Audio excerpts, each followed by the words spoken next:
I can go ahead.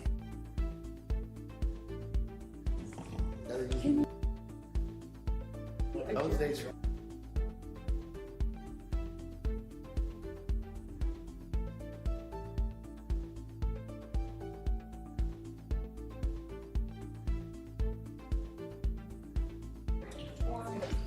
I mean, it's not their summer, so it would have been starting to get closer now. and then let's just make it Instead of 41.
Please be seated.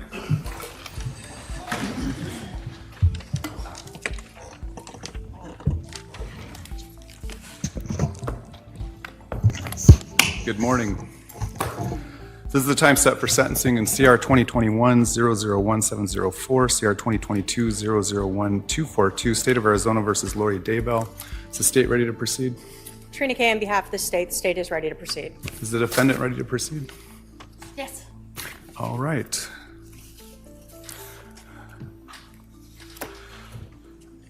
Ms. Daybell, it's the judgment of the court that in CR 2021-001704, pursuant to a unanimous jury verdict of guilt, that you are guilty of count 1, conspiracy to commit first-degree murder. It's a Class 1 felony committed in violation of Arizona revised statutes on July 11 of 2019. As to this count, the court also finds that pursuant to your stipulation and agreement on the record following the verdict of guilt, that this is a dangerous offense. The offense caused physical, emotional, or financial harm to the victim, or if the victim died as a result of the conduct that you engaged in, it caused emotional or financial harm to the victim's immediate family. The offense also involved the presence of an accomplice. It is also the judgment of the court in CR 2021-242, pursuant to a unanimous jury verdict of guilt, that you are guilty of count 1, conspiracy to commit first-degree murder. It's a Class 1 felony committed in violation of Arizona revised statutes on October 2nd of 2019. As to this count, the court also finds that pursuant to the stipulation and agreement that you made on the record following the verdict of guilt, that this is a dangerous offense and the offense involved the presence of an accomplice.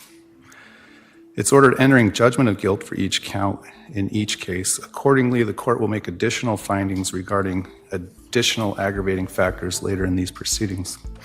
I've reviewed the pre-sentence report as well as the state's sentencing memorandum. Is the state ready to present its side? Yes, Your Honor. First, we would like to have some of the next of kin and victims speak, starting with the 2021 matter. We would like to first call a couple of the people who are speaking virtually. Larry Woodcock should be on, no? All right. While we wait to get him, is Bobby Vallow on? All right. We're also saying that's not on. Susan Vallow? Have we allowed people in? Do they have Myers? Yeah, we did send. I just spoke with them. They're hopping on now. Oh, All right. they're hopping on Colby right now. Ryan, I think, is the only one. All right. Well, with that, Your Honor, so we'll start with the virtual. So since Colby is on right now, if we could have Colby Ryan speak first. All right. Mr. Ryan, if you want to unmute yourself. Yeah, I'm here. Go ahead, sir. All right. My name is Colby Ryan. I'm the son of Charles Vallow, the brother of Tylee Ryan and JJ Vallow. I'm here to tell you what I've lost.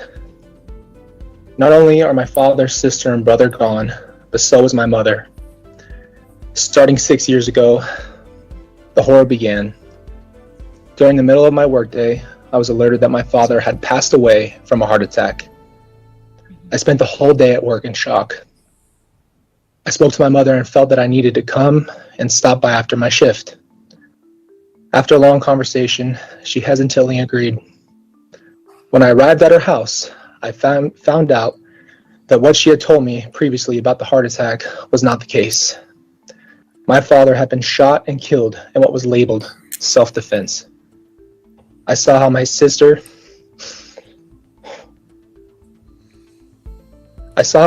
fell into my stomach with her emotions and sobbed. My brother JJ was asleep.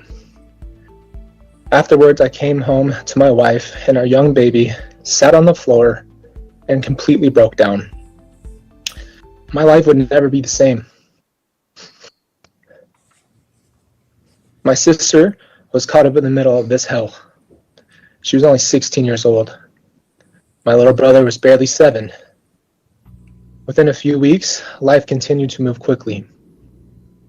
My little brother, in just one day, had his father ripped away from him, and so did my sister.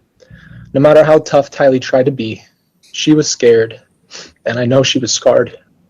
She held a burden that no teenager should ever have to endure. My father, Charles Vallow, cared for his family. He took care of our family, and he made sure we had a good life. He was a very generous man, and would give you the shirt off of his back. Here's the reality. In January 2019, I was told by my mother, Lori Vallow, that my father had been unfaithful to her for years. I was distraught by this news, and Lori's actions sold the story. I naively believed her and thought that my father betrayed my family. Little did I know it was my mother having the affair all along.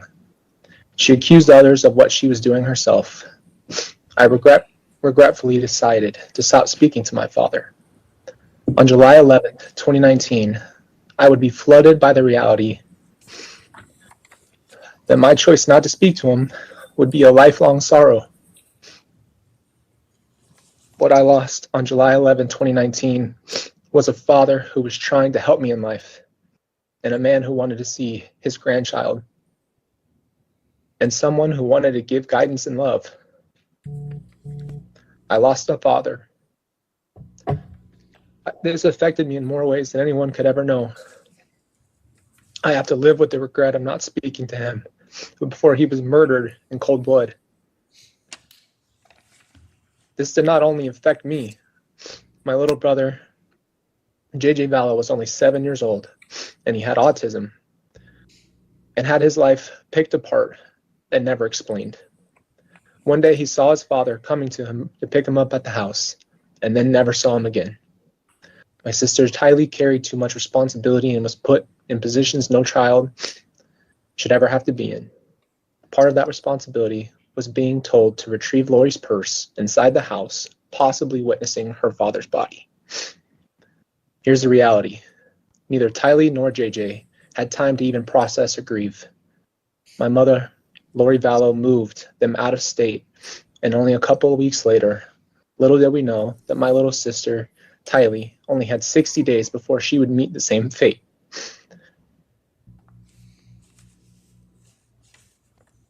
My little sister must have been so scared, confused, anxious, and broken, and angry in every emotion you could think of. My little brother JJ would only have 74 days before he met the same fate. He must have been confused, worried, sad, and frustrated without the ability to fully comprehend his feelings. I know I'm here to tell you the effect that this has had on me.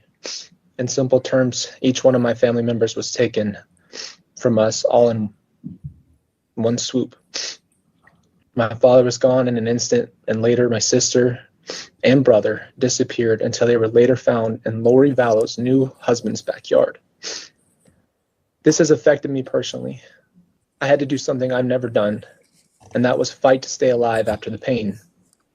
There are no words for what I've experienced, and I had to choose to fight and to stay alive for my children and for my wife.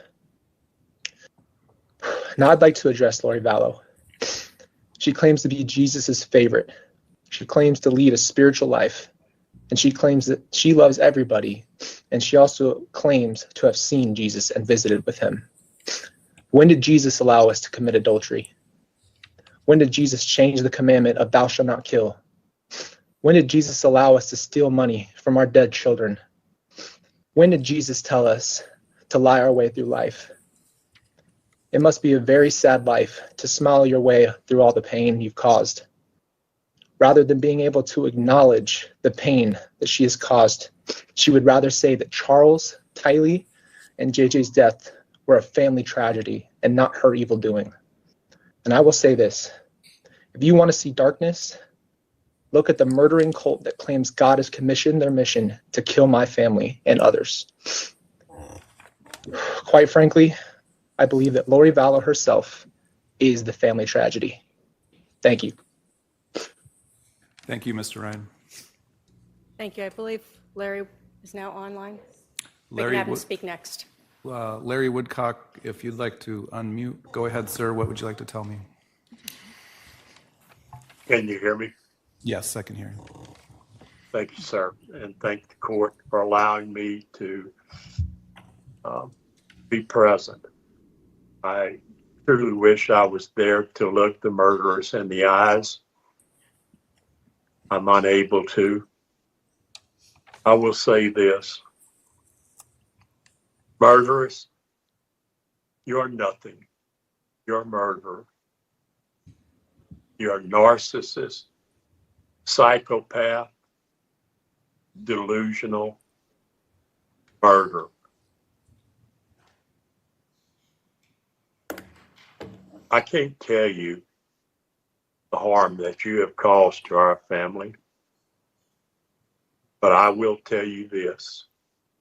I know where you're going to be till you die. You're going to be in an 8x6 cell. You're going to have a steel cot.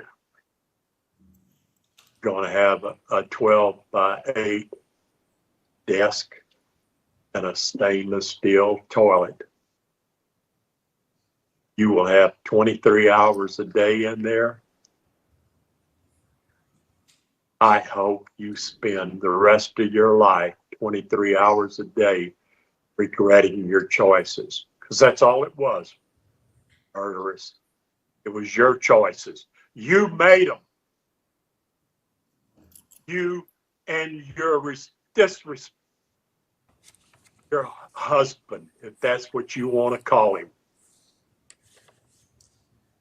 For what? You murdered Charles, the best thing that was ever in your life, for your delusional, narcissistic way. I will never speak your name again, murderers. You will never get anything out of me again in your life. You are nothing. You are nothing. You killed Tylee. Did you enjoy it? Look at me, Lori. Did you enjoy it? Did you dance around the fire like you sent the videos to Chad of you dancing around in your room for him? Did you enjoy it? And then the most precious thing, a 7-year-old autistic, unbelievably God's present to Kay and I, to Todd. Look at Todd. Turn around and look at him, Lori, because that's the last time you're ever going to hear my name out of your mouth. Look at Todd. Have you said you're sorry? You wrapped JJ's hands in tape. You wrapped his arms in tape. You covered his eyes. And you buried him in 8 inches of ground. Murderous!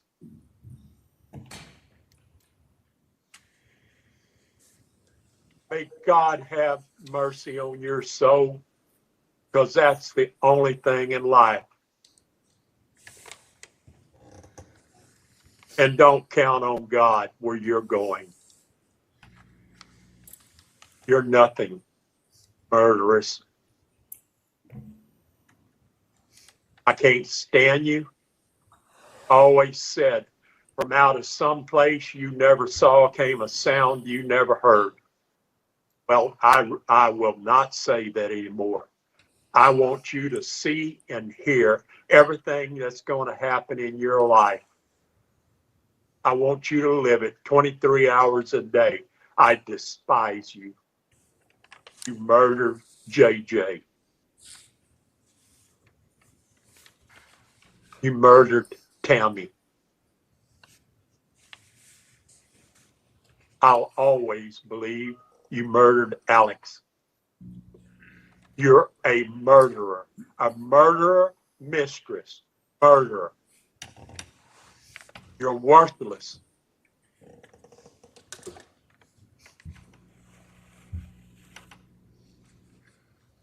I can't believe 6.5 years of putting up with you. You are not worth it. The 4 murders that you're accused of are only ones that they can prove. Lori, you tried to kill me. I left your house in Hawaii. You tried to kill me going back home. But guess what? I beat you. I'm able to sit here and laugh at you and watch you go to prison. There's others you tried to kill. God bless JJ. God bless Tylee. And most of all, God bless our family. Thank you, Your Honor, for allowing me to speak my final piece to her. All right. Thank you, Mr. Woodcock. Your Honor, Susan will be up next. Okay.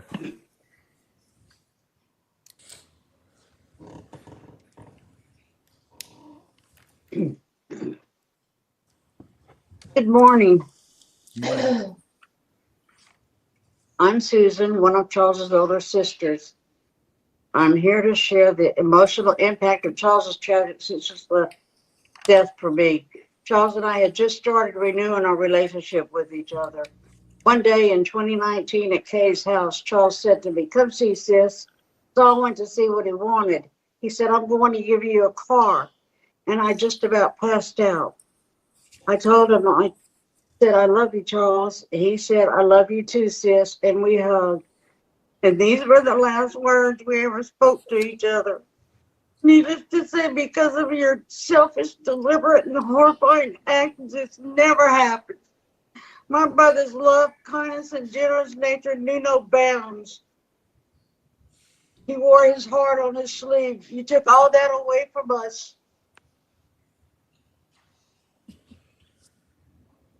July 12, 2019 changed my life forever. It still hurts to reflect on the day I was told my brother had been taken from the world the day before.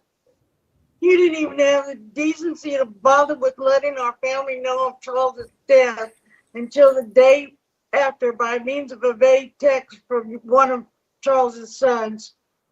My brother's death was a deliberate act of evil and self-seeking financial gain. Your greed has caused so much pain to this day. How could you do such an evil and intentional harm and take my brother's life for money, lust, and power? The pain you caused in having to relive this nightmare, all because you didn't want Charles anymore. He didn't die from cancer or an accident. He was young and had a beautiful life left to live. You took that away. You planned and calculated his death. There isn't a day that goes by I haven't thought of this tragedy which you caused. I will never have another birthday, holiday, or other celebrations in life with my brother. Charles was victimized at the hands of you, Lori, and your accomplices. To do this to Charles, to receive money, is sickening. I am disgusted and truly appalled by your evil, selfish, and reprehensible actions. You will miss out on wearing nice clothes, driving what was once your Range Rover, thick, juicy steaks, barbecues, and no more quiet, no more freedom, only rules. I have forgiven you, Lori. When Jesus calls me home, I don't want any of this on my soul. Thank you. All right. Thank you, ma'am.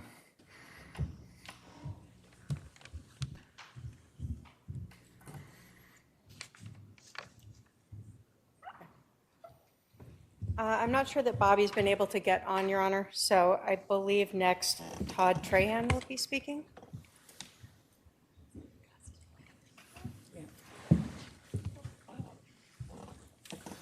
Sir, you want to come up to this podium right here? Oh, never mind, there's one. Oh, never mind, he's going.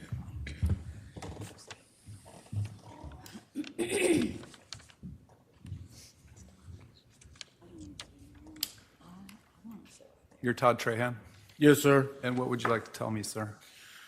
I asked to address Lori, if All I right. can. Go ahead. Lori, Uncle Charles was a man of God, love. He knew God because he loved everybody around him. I trusted y'all with my family, the only son I had, because I couldn't give him the life that y'all could give him. I gave him up for y'all to raise him. I deal with the regret. I've dealt with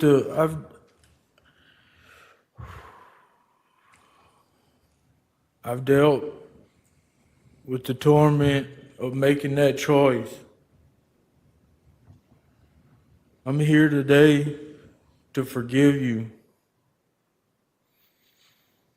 I know what it's like to be in prison. I was in prison when y'all got the rights to my son. I know what it's like. Once you get done with this court and you go sit in that cell, you got to relive everything that you did.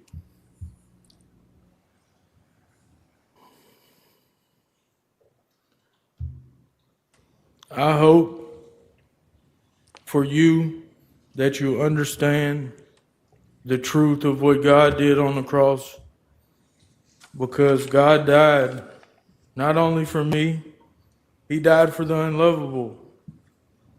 People that the world thinks shouldn't, they judge.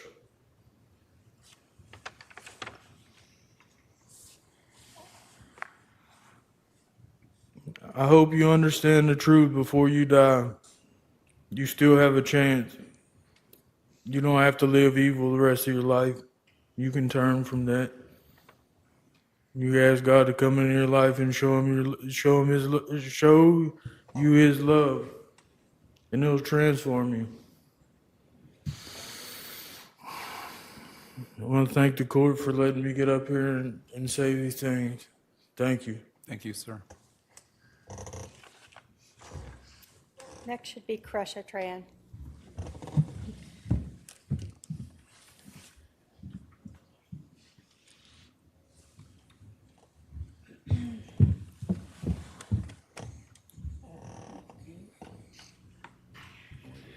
Kresha, Yes. what would you like to say?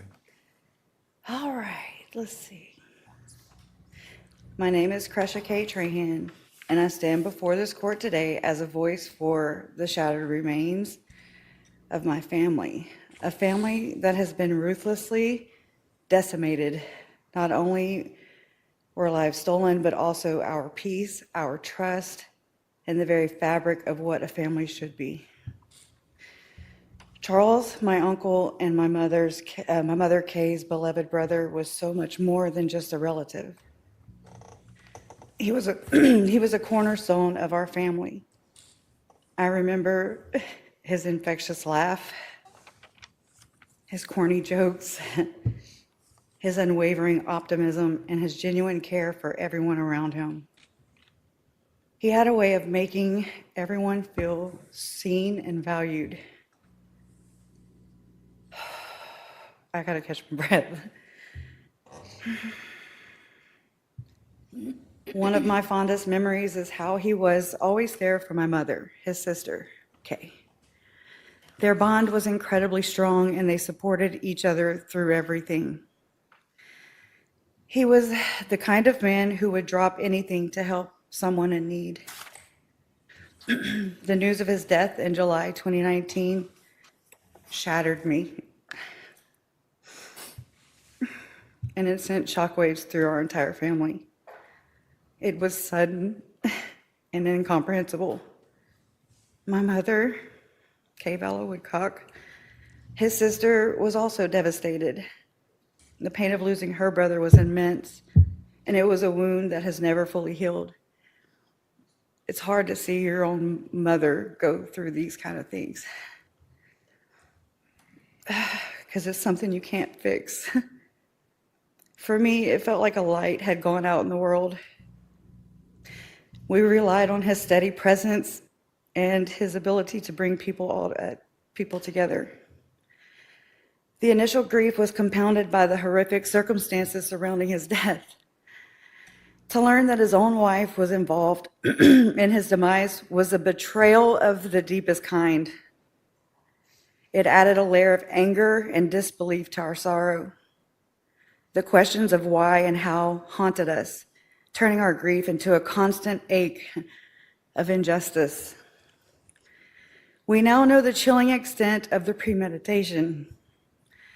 Records on Chad Daybell's Gmail account show searches for Ned Snyder, 1996, Death, Louisiana, and bodies possessed after original occupant dies, as early as January 28, 2019. This was before Charles was ever referred to as Ned Snyder. This revealed a calculated descent into her delusion. Charles was fighting for his life and for his children's future long before his death. On February 20th, 2019, Charles called Banner Life to change his beneficiary to my mother, Kay, specifically for his special needs son, and to place a PIN code on his account. He was clearly concerned about someone accessing his account. Just 6 days later, on February 26, 2019, he called again to finalize the change, but couldn't provide a password he had never set. That's how distraught he was. He had never set the password. He had set the password and forgot that he had set the password. Growing angry as he suspected fraudulent access. From March 19th to March 21st, 2019, even while Charles was alive and still married, his wife and Chad Daybell traveled from Idaho to Arizona together, as evidenced by tickets in her iCloud account. On March 21st, 2019, she was back at the Four Points, Sheraton, and Mesa using their Wi-Fi, all while plotting and believing in twisted narratives. Her so-called spiritual beliefs were nothing more than a thinly veiled excuse for murder, justification for murder. The names used for Charles, Ned Schneider, Iplos, Heplos, we don't know, were born from Chad Daybell's internet searches. Zalema's cellular phone records paint a disturbing picture of the generated belief system, with discussions about Chad's so-called gifts to cast out dark spirits, remove swords, and place spiritual armor. This was all a grotesque fabrication designed to justify heinous crimes. There was talk of healing quicker and reversing age, for Christ's sake. Oh, wow. While actively plotting the deaths of innocent people that trusted her. Perhaps the most heartbreaking detail is the decision Charles made to try and make his marriage work. He truly believed in reconciliation, and he really loved Lori, his wife. He took his wife back into his life, and in a text to his attorney, Taylor, he wrote, quote, "What can I say, Taylor? Love always wins," unquote. These were the words of a man clinging to hope, a hope that ultimately led him to his death. Tylee, my step-cousin, was a bright and blossoming young woman full of life and potential. Even though our family connection was through marriage, she was our family connection. She was always considered one of us. I remember her vibrant energy and her protective nature towards JJ. It reminds me of how I am with my brother Todd. She had dreams of traveling the world and truly living life. She possessed a unique spirit and a kindness that radiated from her. When Tylee disappeared, the initial worry quickly turned into agonizing fear. We desperately hoped for her safe return. clinging to any shred of possibility. The eventual news of her murder was soul-crushing, a stark and brutal end to a life that had barely begun. The pain of knowing her potential was extinguished so violently, it's unbearable. We mourn the experiences she will never have, the milestones she will never reach, and the person she would have become. The world is undeniably darker without Tylee's light. And then JJ, my nephew, my only nephew, was a sweet and innocent little boy who brought immeasurable joy to our family. Joshua Jackson Vallow was born Canaan Todd Trahan. He was born to my brother Todd Trahan and his longtime girlfriend Mandy Leger in Lake Charles, Louisiana on May 25th, 2012. He was 10 weeks premature and he had drugs in his system. I remember pacing the halls of the labor and delivery floor to see what his prognosis was, and I remember praying and reaching out to friends on social media to ask them to pray too. I remember him having tubes and wires coming out of his tiny little body to help him reach stable balance. My nephew smashed my own doubts and fought so hard to come into this world. And it's no surprise to me to learn how he fought for his life to stay in this world. When his mother, his uncle, and his mother's side piece preyed on a 7-year-old autistic boy and snuffed him out. Think about that. Later burying him in a shallow grave in the backyard of her future husband's property. As an autistic child, he had unique challenges, but also unique gifts. His infectious giggle, his love for dinosaurs and planes, and his need for a routine or memories we will forever cherish. I saw a video where he would line up his plushie toys and he would play the drums for his audience. It was so cute. Okay, sorry. My mouth is so dry. I'll never, wait. Or how he sang on my parents' 56-passenger bus and then was joined by his Papa Larry to sing to one another. I'm also blessed to have captured this interaction on film that day. I never knew it would be played by news outlets all over the world when he and his sister Tylee had gone missing.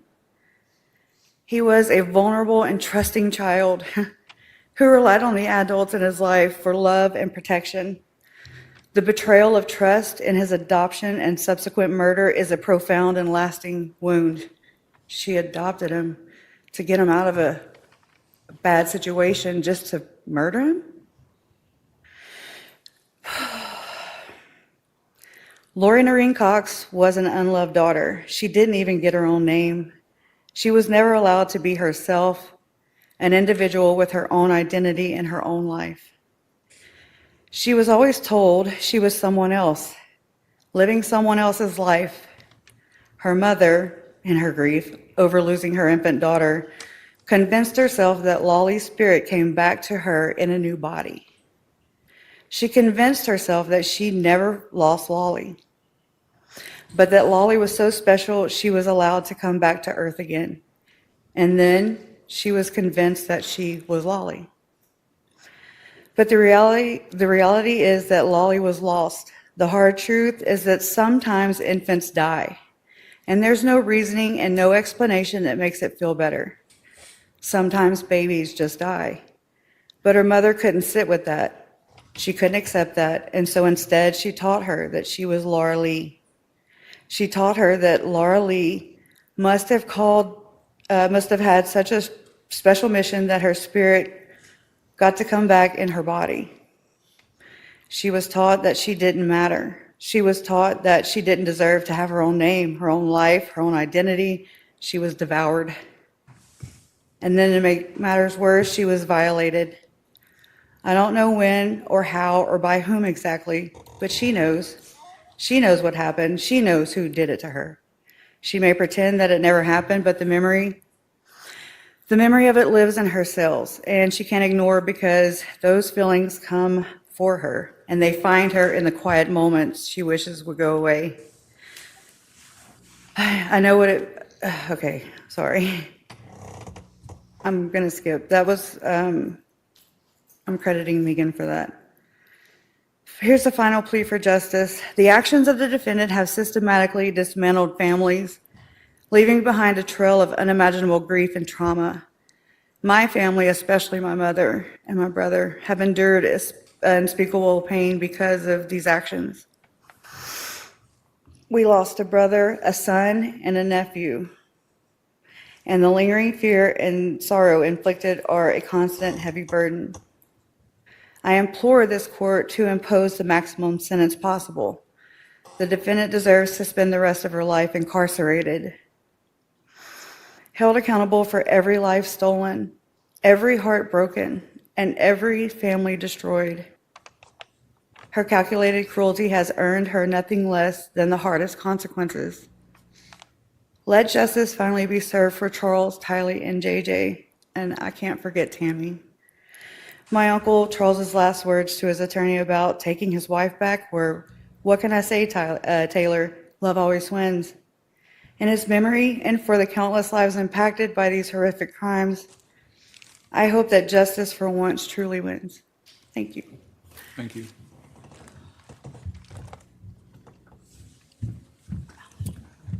Next will be Kay Woodcock.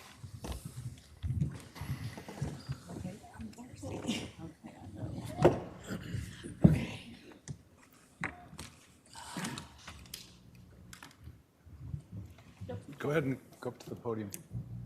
Oh, okay. I'm thinking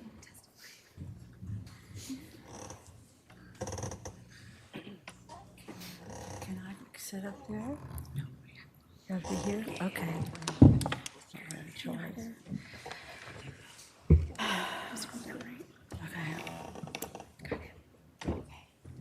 I'll figure it out. What I need to do. Shut up. It's the one. It's the one in JJ. Just be on this one. Is this her statement?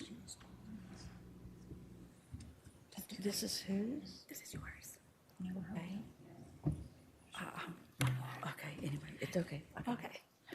Hey, I'll need a water if you can have it. Your Honor, I stand before you today to honor Charles, my big brother.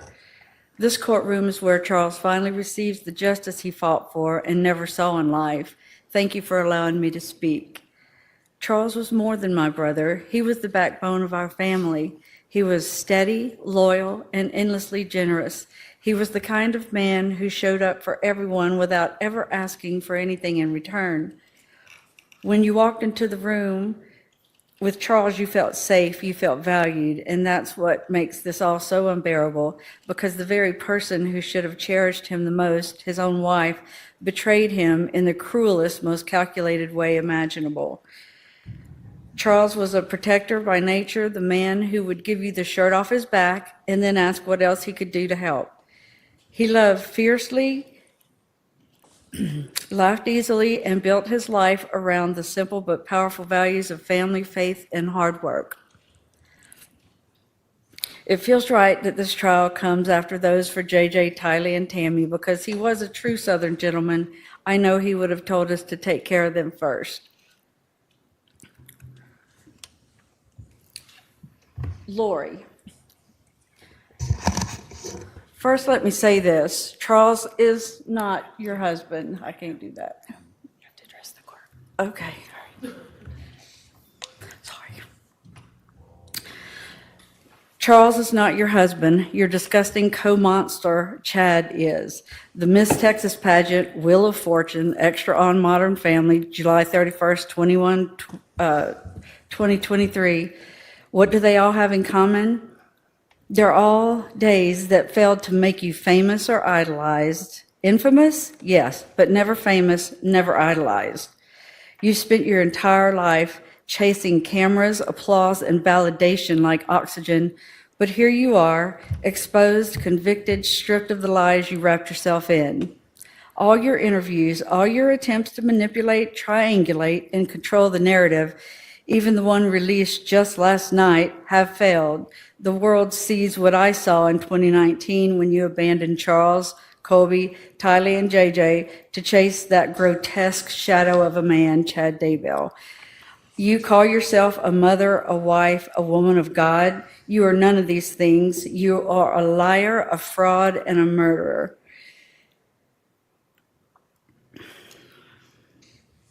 Did you think you could charm your way out of this? Do you believe people can't see through the lies? Do you honestly think that you are smarter, holier, or more special than everyone else? You are not. You are an ordinary, plain, run-of-the-mill, middle-aged woman. You keep saying to anyone who will listen that no one understands because they weren't there. So tell me, Lori, what don't we understand? Was it you who shot Charles? Is that why you kept asking during the trial about testing your hands for gunshot residue? Was that your grotesque way of gloating? You murdered Charles. You confessed to the conspiracy. Do you think we all missed that? You took his phone and played a childish game of keep away and then tried to sell the world that this was a good reason for Alex or you to shoot him. And every single one of us sitting in this courtroom saw right through it. That day started a domino effect, except you tipped the first domino and you kept those dominoes falling until everyone was dead. Charles, Tylee, JJ, Tammy, and the wake of devastation you left for Colby, for our entire families, and for an entire community who watched your evil unfold. You asked me during the trial where I was when Charles was murdered. You asked almost every witness if they were there, or if they saw with their eyes or heard with their ears you and Alex conspiring to murder my brother. No, we weren't, but you're right. As much as I hate to utter those words, and if you are to be believed, neither were you. How dare you desecrate the memory of Charles and your children the way you did their bodies? How dare you blame them for your crimes? We all know what happened, Lori. There is no denying it. We've sat in courtrooms, seen the evidence, seen the wreckage you caused. We have listened to the truth tellers. Nothing is taken out of context. Your land of make-believe is just transparent. The facts and the science don't play games. They tell the truth, how many times Charles was shot, at what angles, and how long he'd been dead before 911 was called. The 47 minutes. Because you were busy trying to manufacture an alibi. Science doesn't lie. You do. Detectives, prosecutors, jurors, advocates, the men and women who had to bear witness to this horror, please stand. Chuck Considus, Eric Wheeler, Ron Ball, Ray Hermosillo. They are from Rexburg, Idaho, and they were key in bringing justice to you. Thank you, guys.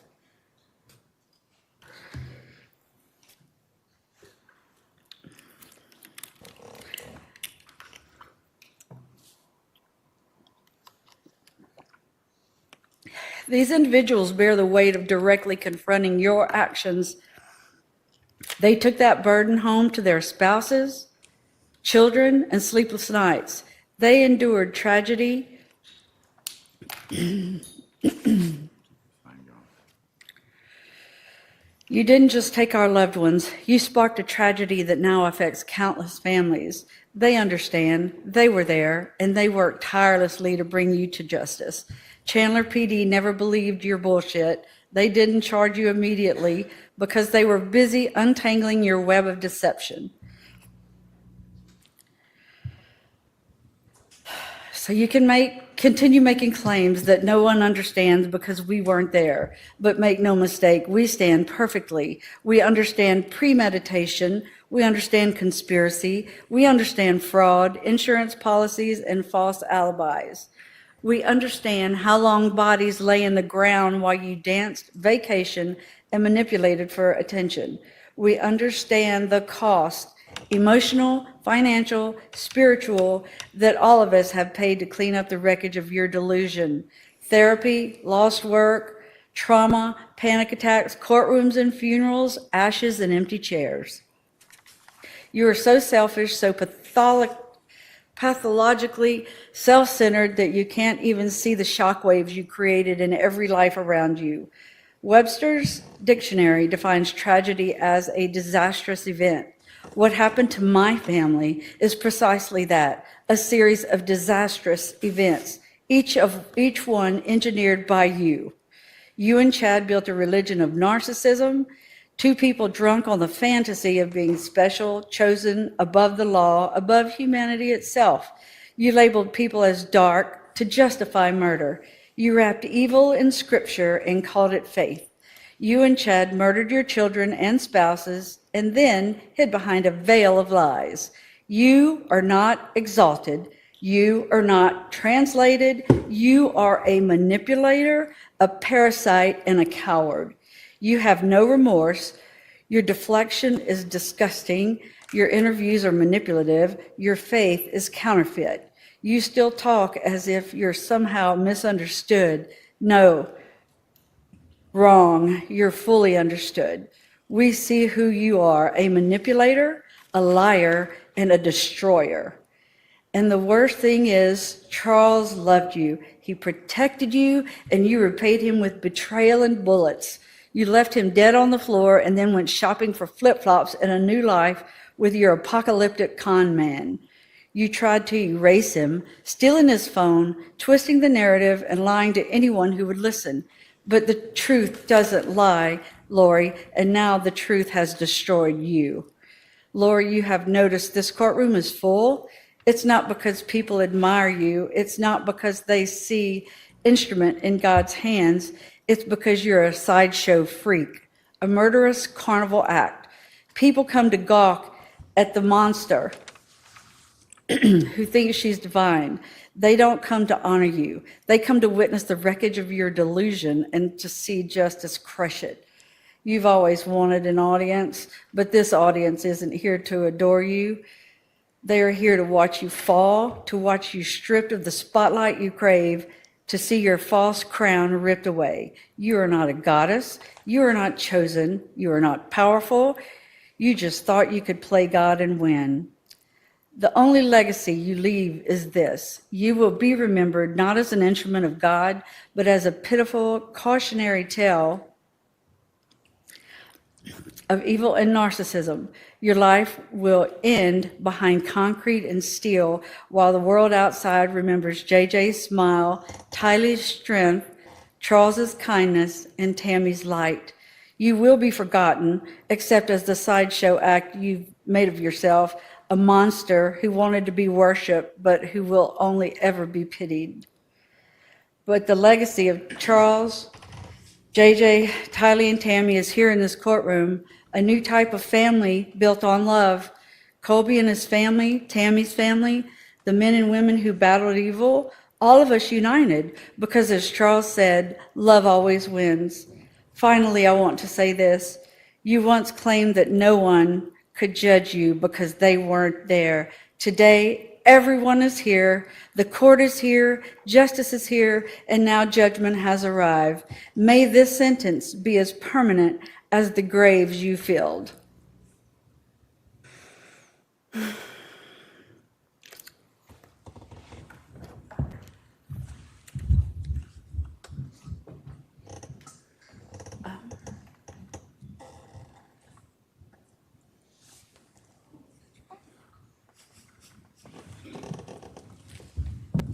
I think Kay has a letter she's reading.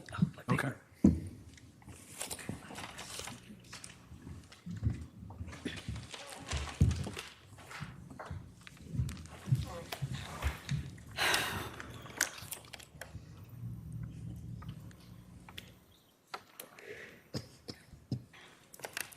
Hi, Judge Boreski. My name is JJ Vallow. I can't be here today to read this letter because I am dead. I was murdered by the defendant, Lori Daybell, or as I used to call her, Mom. See, there are a whole lot of tragedies that have happened to my family, and all of them are the result of my mom's actions. See, my daddy was the first of the dominoes to fall. The day he was murdered, everything good in my world started to crumble. Actually, that's not true. It started before then. It started when she met her co-conspirator, Chad. She abandoned me for 72 days in early 2019. My daddy, Charles, was there for every bit of it. He tried so hard to keep me on my schedule.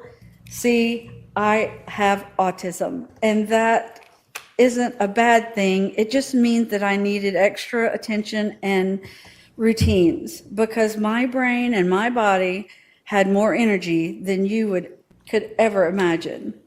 To help you understand, it might help to tell you about myself. I went to a really cool school and special school called Lawrence Academy.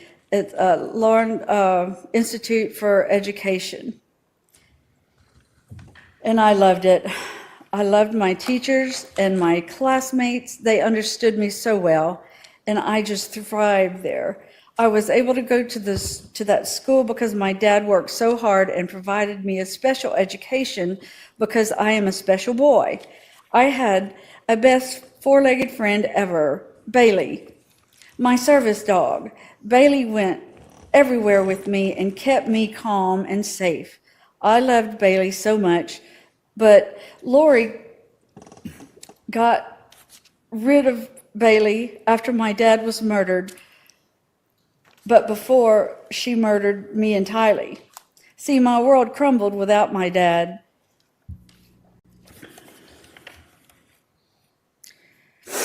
Without him to protect me, everything changed.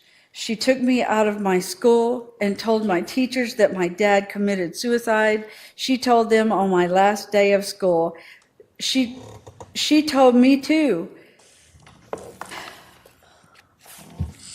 I cried all day and just kept saying, "My dad's not dead, my dad's not dead," with tears rolling down my face. And I missed my dad. Now I had lost Bailey, my school, and now my dad wasn't just on a business trip anymore. He was dead. Then within the next few days, it got worse. We moved. All of a sudden, I was at Colby's, my big brother's work, telling him goodbye. I couldn't go play with my cousins at Brandon's house anymore. Braxy and Bridie were taken away too. My aunts, uncles, brothers, grandparents, teachers, friends at school, my mama and papa, and Ashlyn, and everything that I knew was gone. All because my dad couldn't protect me anymore. He was my best friend. I love my dad more than I can ever explain. Lori caused the next tragedy in my family too, the next domino to fall. There was one thing I had left, was my big sister Tylee. She murdered her too. She murdered her on September 8th of 2019. Just 59 days after my dad was murdered.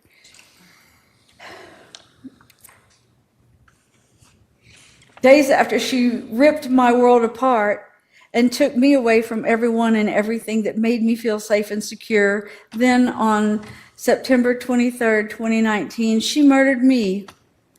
Lori took my dad away. She took away the best man, the protector of me and Tylee. I am dead because she killed him. He never would have let her hurt me, and I know he died protecting me. He took 6 years for me to be able to have a voice, to be here to say what the death of my dad did to me. I am not a domino that fell in her life. I am Joshua Jackson Vallow. I am the son of Charles Vallow. I should be 13 years old now, but I'm forever 7. The impact of my father's death was my murder. And Judge, it is 13 years today that JJ's adoption was finalized, and they moved him immediately right away to Hawaii. And I hope you remember that. I trusted you!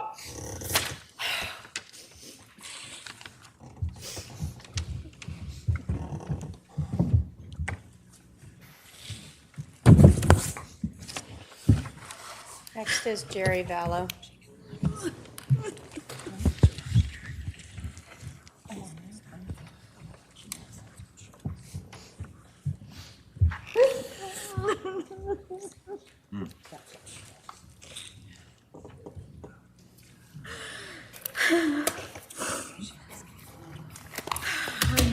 Good morning, Your Honor. Good morning. My name is Jerry Vallow. Charles was my big brother. And wasn't but a few weeks ago, I was sitting out in my garage with the door open. It was raining a little bit, listening to the fireworks in the distance. And all I could think about was everything I've lost and why. And I kept making excuses not to write a statement. But the truth is, there are no words big enough for the impact this has had, and yet here I am. I am a veteran. I served honorably for this country and everything it's supposed to stand for: freedom, independence, and justice. I knew good men that went to war. Some of them came home badly broken. Some came home and couldn't live with the weight of what they carried and ended their lives. Some didn't come home at all. Those men fought for something real, a country with laws that protect the innocent and punish the guilty. That's why I'm here to speak for Charles, my big brother, one of the innocents, because I still believe in that. And Lori shit on all of it. She doesn't deserve to breathe the air those men fought for. She doesn't deserve to sit and play victim when she is the reason we are all here. When I came home from my service overseas, Charles invited me to live with him. He offered a home and support until I adjusted to civilian life again. That's just who he was: giving, loving, supportive, caring. And he was funny, social, and everyone he met became his friends. You couldn't help but be drawn to him. You loved him.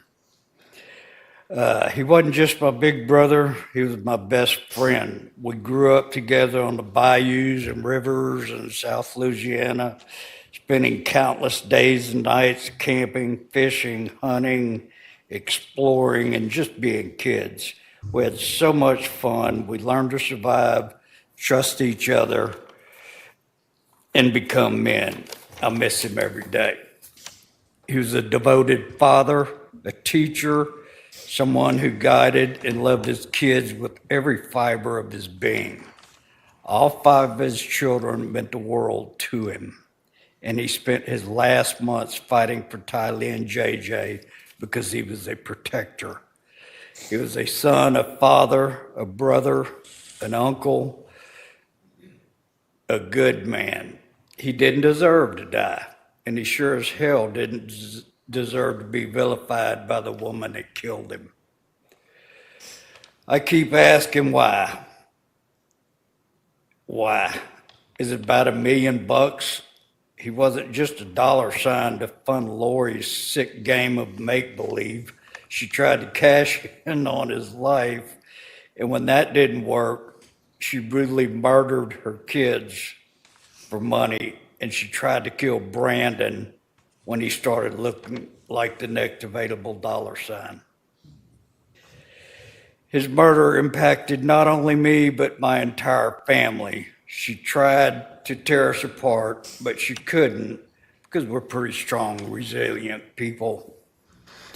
It didn't stop with Charles's death. JJ, Tylee, Tammy, all murdered, and Brandon almost lost his life.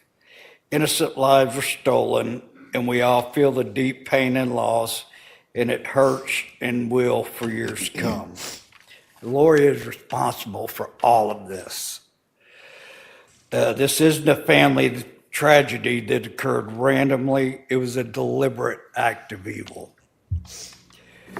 This has never been a mission from God. She isn't an instrument in God's hands. She was sleeping with Chad Daybell behind Charles's back while planning his murder. You know what kind of instrument kills a father in cold blood, buries two kids in a pet cemetery, and lies through her teeth while doing it? It's called a weapon. And God doesn't use weapons against innocence. She wasn't doing God's work.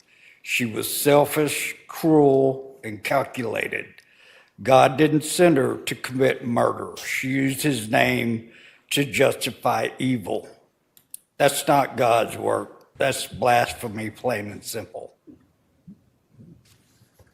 She used God's name like a weapon, lied in his name, killed in his name, and now she wants to stand in court and she claims she's doing the Lord's work.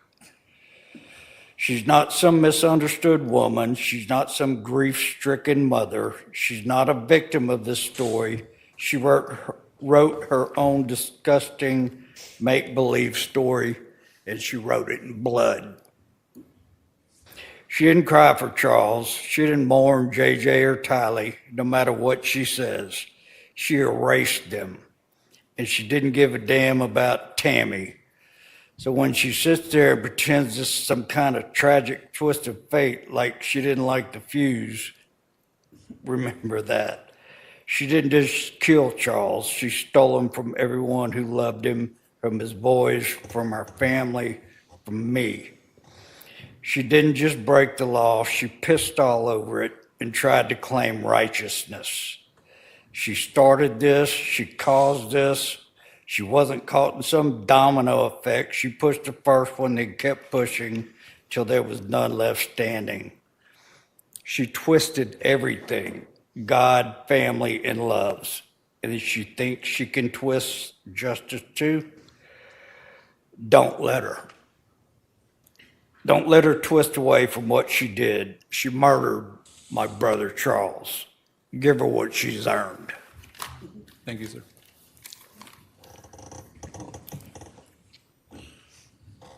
Judge, next we have Brandon Boudreaux's family and Brandon who'd like to speak on behalf of their case. Okay. I think we are starting with Teresa and Carlson Boudreaux.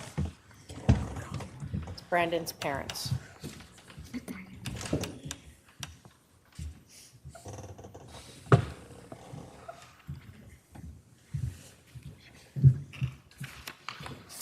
Thank you. On October 2nd, 2019, due to Lori Daybell's evil actions, our family lost a measure of innocence and security. Lori Daybell's cruel criminal behavior, combined with the inhumane actions of those who conspired with her, nearly killed Brandon. Had they been successful, the world would have lost a remarkable, kind, loyal man. As his parents, we would have lost a remarkable son. His children, our grandchildren, would have lost their stabilizing father. Our children, his siblings, would have lost an amazing brother who helps guide our family through his selfless example. Brandon's genuine love and kindness is evident in his interactions with his family and friends. He truly cares for those around him, and his actions speak louder than words. We thank God every day that evil didn't succeed. As a family, we have mourned with all who have been affected by Lori's inexcusable acts. Lori Daybell and her evil co-conspirators devastated so many families. Her selfishness is responsible for innocent lives lost, taken from this world without any justification whatsoever. She is the author of heartache and sadness. Today, Lori will face the consequences for her part in hurting so many innocent people. The sentence she is given can't undo the damage and pain she has inflicted upon us, but it's important that she be held accountable for her crimes. We would ask the court to keep Lori confined in prison, away from all of us and the rest of society for the rest of her life. As she serves her sentence here on earth, we will continue to stand together and support each other. We will choose to remember those who have gone from us because of her actions with love. As for me and my family, we will continue to heal together. We won't let Lori or her evil acts define how we see the world or our future.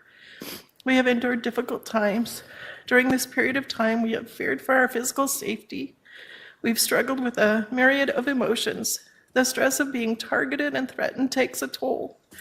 There isn't a place in our society for Lori or her co-conspirators. Prison is where Lori belongs and where she should stay until she dies. Thank you. Thank you. Next is Brock Boudreau, Brandon's brother.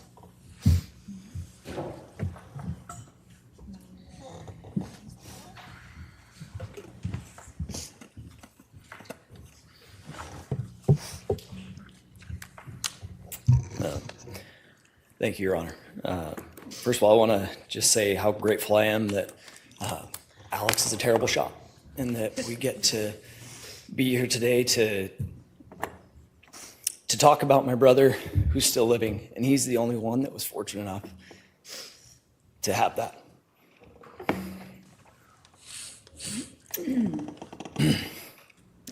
My name is Brock Boudreau, and I'm the younger brother of the victim, Brandon Boudreau.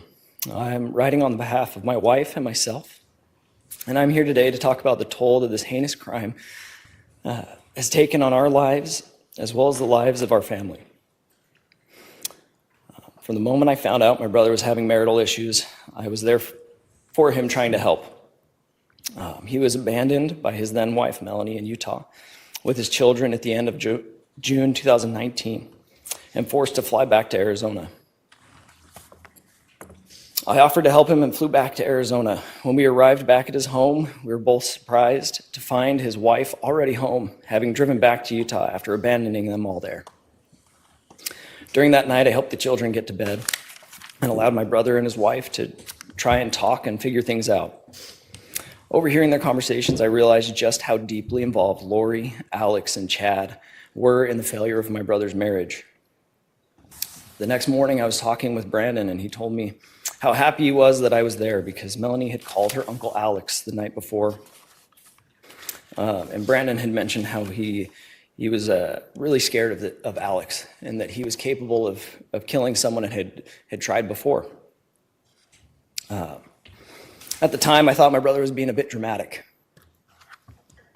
But only a week later, I received the news that Alex had done just that, and he murdered Charles. This was the point where we started beginning to fear for our family's safety. A few months later, the thing my brother had feared the most happened. Alex had attempted to take his life on the orders of Lori. In that moment, our lives changed forever. We could no longer trust that we were safe. We always wondered if someone was coming for Brandon, not knowing just how far these people were willing to go. We were robbed of our sense of safety because of this. We all felt that we needed to get video cameras around our houses, obtain firearms to protect ourselves, and always be watching over our shoulders. As hard as it was for us as his family, I could see how hard it was for Brandon. He was forced to go into hiding, trying to keep his children and himself safe. The toll this took on him was immense. My once fun, energetic, optimistic brother was now a nervous, sad, distraught shell of a man. Our once fun phone calls about future life plans had turned into updates about the case that was proceeding.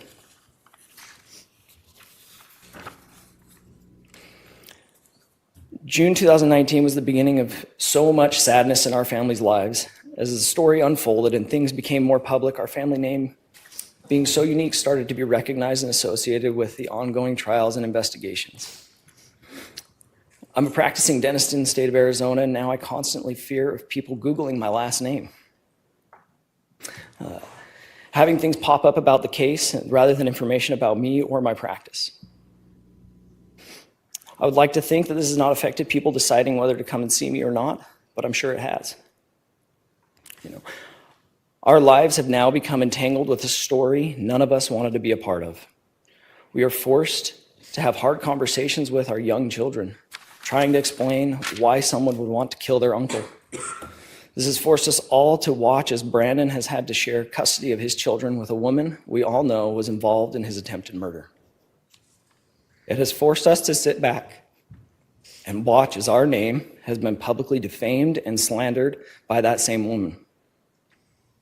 Somehow, she still walks free, but I hope someday she gets the justice she deserves as well. For now, all we ask is that you recognize the pain and suffering that has come from the actions of all the people involved and give a sentence that is fitting. Thank you. Next is Desiree Smoot, Brandon's sister.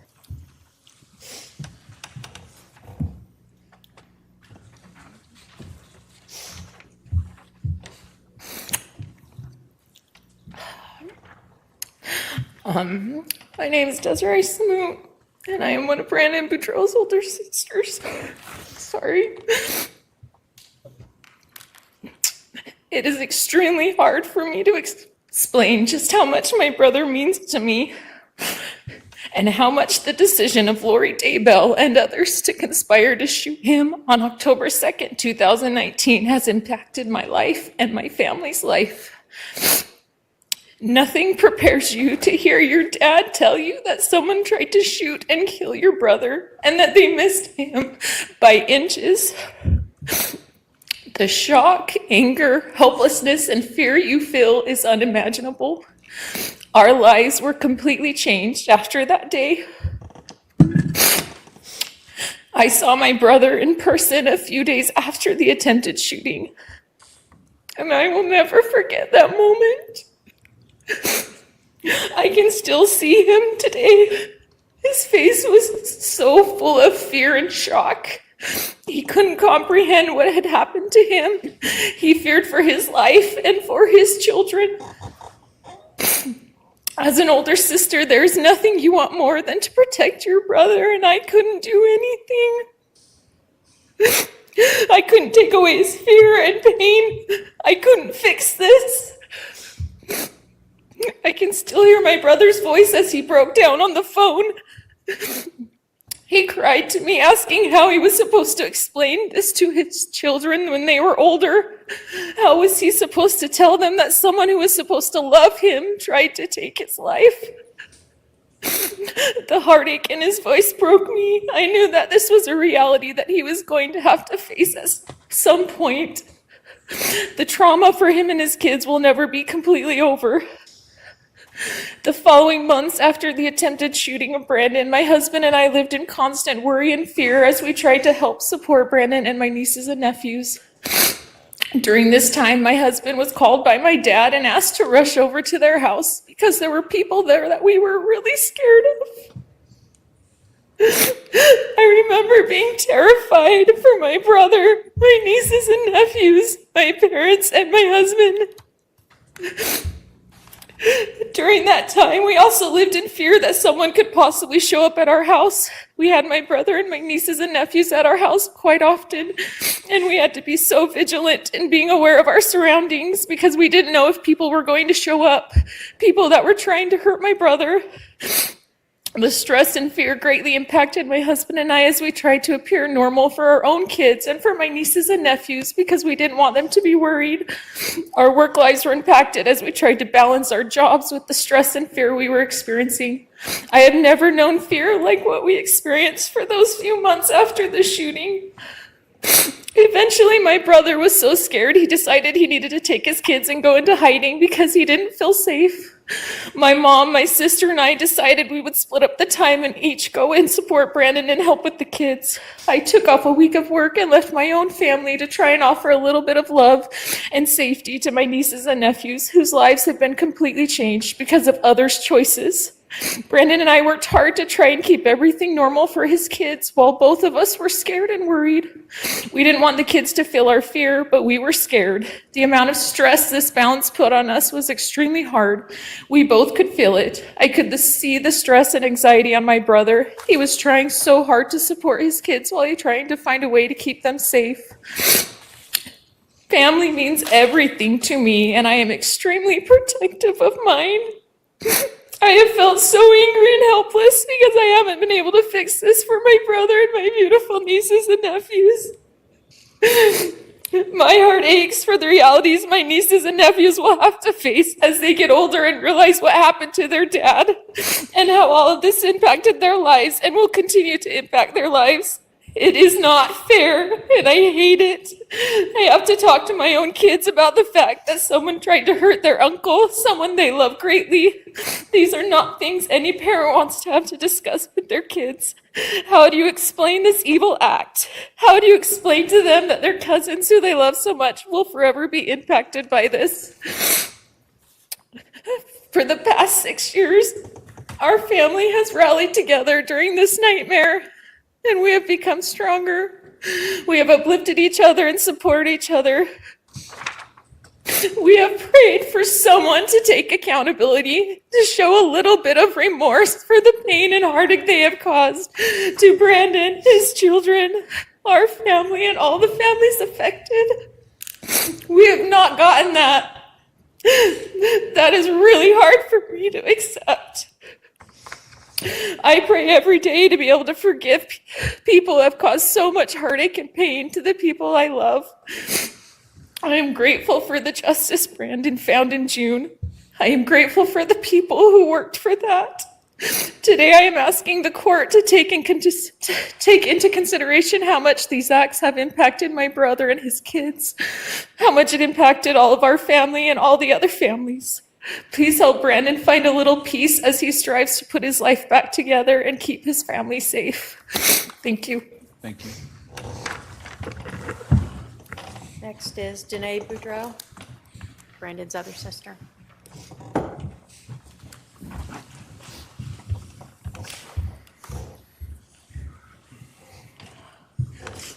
Hi, my name is Danae Boudreau, and I'm the youngest sister of Brandon. I've always been thankful for the beautiful family that I was raised in. My parents raised us in a home filled with love, laughter, and a belief in our Savior, Jesus Christ. I'm lucky to have meaningful relationships with all 5 of my older siblings. As they have been married and had kids, I had the opportunity to find more room in my heart for their spouses and children. Some of my favorite humans in the entire world call me Aunt Nay. I share this to help better demonstrate just how hard it was for me to hear that my older brother had been shot at in October of 2019. Being my oldest brother, I've always looked at him as a protector in a safe space. Hearing the evidence that was presented in this case reminded me just how close I came to losing him that day. As terrified as I was to lose my brother, I could not imagine how devastating it would have been to my nieces and nephews had they lost their dad that day. The greatest impact I feared was what would have happened to those children if something had happened to my brother. Over the coming months, that fear and anxiety for his and their safety was a constant in my life. Being one of the few adults he felt safe leaving his kids with, I spent many hours taking care of my nieces and nephews. I purchased plane tickets and used personal days at work to be able to travel and help care for the kids. I was a kindergarten teacher at the time, and I spent time reading with my niece who was in kindergarten that year. I held my brother's kids close, and I comforted them during times of uncertainty. I have an unwavering belief in doing anything in my power to protect innocent children. In the aftermath of the attempted murder of my brother, I watched my entire family rally to do just that for my nieces and nephews. protect them. We set aside our own fears and worries to make sure that those 4 children were surrounded with love and security. I forged a special bond with my nieces and nephews, one that I still carry today. Had something happened to my brother that day, this bond would most likely not exist. I've carried fear, anxiety, anger, and sadness in my heart as a result of what happened to my brother. There have been times I've feared for my own safety as I've helped to keep those children safe. Out of respect for my brother and his family, I have stayed silent all these years as we've placed our trust in the justice system to hold all of those responsible accountable for what they did. I cannot begin to imagine what my life would look like today without my older brother and his family. I thank God that while we have been through hell, we didn't have to face that horrific loss. Accountability is essential to human growth. The impact of this act of violence on my personal life, as well as that of my entire extended family, has been significant. Thank you for the opportunity to share the thoughts and feelings that I have carried for so many years. Thank you. Next is Jenny Boudreau, Brandon's wife.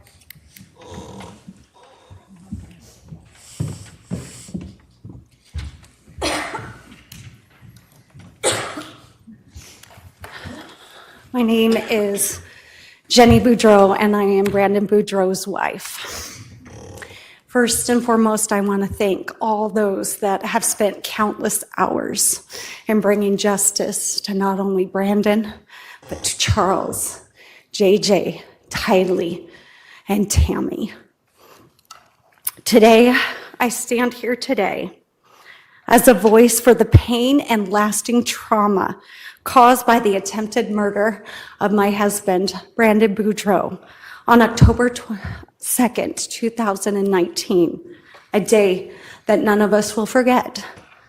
That morning, Brandon was driving near his newly rented home in Gilbert, Arizona, when a bullet fired by Alex Cox under the direction and planning of Lori Vallow Daybell and other co-conspirators missed his head by merely inches, just inches. One moment, one shot, a moment that should have taken his life, but didn't. And yet that near-death experience has forever changed his life and mine. When I met Brandon, I saw a man with one of the biggest hearts I have ever known. But it was a heart that had been bruised deeply and wounded by betrayal from those he trusted most. To be hunted by people who were supposed to love and protect him, his own family, left scars that go far beyond physical danger. It robbed him of a sense of safety. It shattered his ability to fully trust. It forced him to live in fear. For months, Brandon was living in hiding, moving from place to place, always looking over his shoulder. The people who wanted him dead still were out there, and he knew they were not finished. After the horrifying news of the murders of Charles and Tammy, and especially Tylee and JJ, children he loved and he knew, Brandon had countless sleepless nights. The fear became constant. I will never forget the night when Alex and another showed up at his family home searching for his children and Brandon. The fear I heard in Brandon's voice was like nothing I had ever heard. He believed that he and his children could be killed. This was his new reality. These crimes weren't just about money or power or twisted religious beliefs. They were also about destroying families, destroying lives. Lori and her co-conspirators tried to take away a father from his children. This is a man who reads scriptures with them, tucks them to bed at night, plays games with them, supports their dreams, encourages them, and loves them with all of his heart unconditionally. He would do anything for his children. Had that bullet not missed, these beautiful children, now my beloved bonus children, would have grown up without a father's guidance, his protection, and his love. No child should ever be denied that. Brandon was deeply traumatized, and yet he continued to show up for his children, for truth and for justice, even on the first day of our honeymoon, which was meant to be joyful and sacred.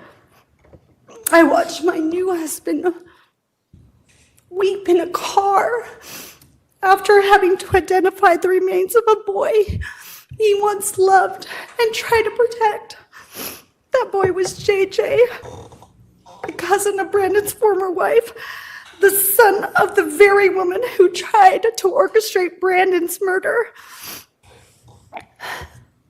That weight, that moment is still and always will be heavy in our lives. He has survivor's guilt. He sometimes wondered why he survived and the others did not. He would say, I would switch places with Charles, with JJ, with Tylee, and even Tammy so that they could live. This is the kind of person Brandon is. He would do anything for the people he loves. Brandon carries emotional scars of attempted murder, betrayal, and loss every day, and yet he remains kind. He remains faithful, and he remains a father that his children are proud of. Today, I am proud to stand beside him as his wife, his best friend, and a witness of his resilience and his courage. The truth has finally come to light, and although it has taken many years to get here, I pray that justice will be served properly. Evil tried to silence Brandon, but it failed. He is still here. He is still standing, and because of that, so are we. Thank you so much. Thank you. Last will be Brandon Boudreau. After Brandon speaks, we'll need to give the court reporter a short break, so I'm just letting everyone know.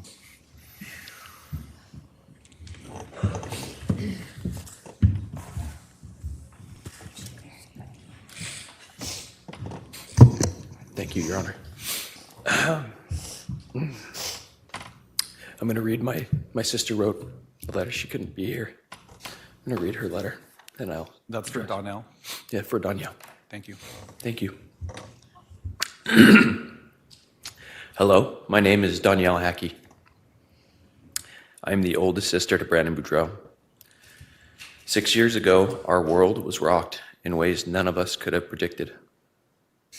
I am not unfamiliar with the criminal justice system. I worked within it for over 10 years, but it had never touched my life personally until it did 6 years ago. I watched as my brother Brandon had his entire life ripped apart with absolutely no warning.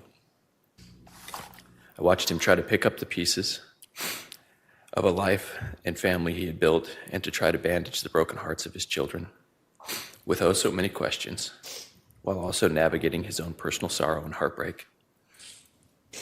I held him and cried with him and offered what little advice I could with all the love my big sister heart could give him. Then just a few months later, while I was 7 months pregnant with my third child and returning home from a doctor visit, I had my husband sit me down on the couch and ever so gently let me know that my brother had just been shot at. You see, my dad hadn't called me. He called my husband to tell him so that he could carefully and gently tell me what had happened. My world as I knew it was shattered.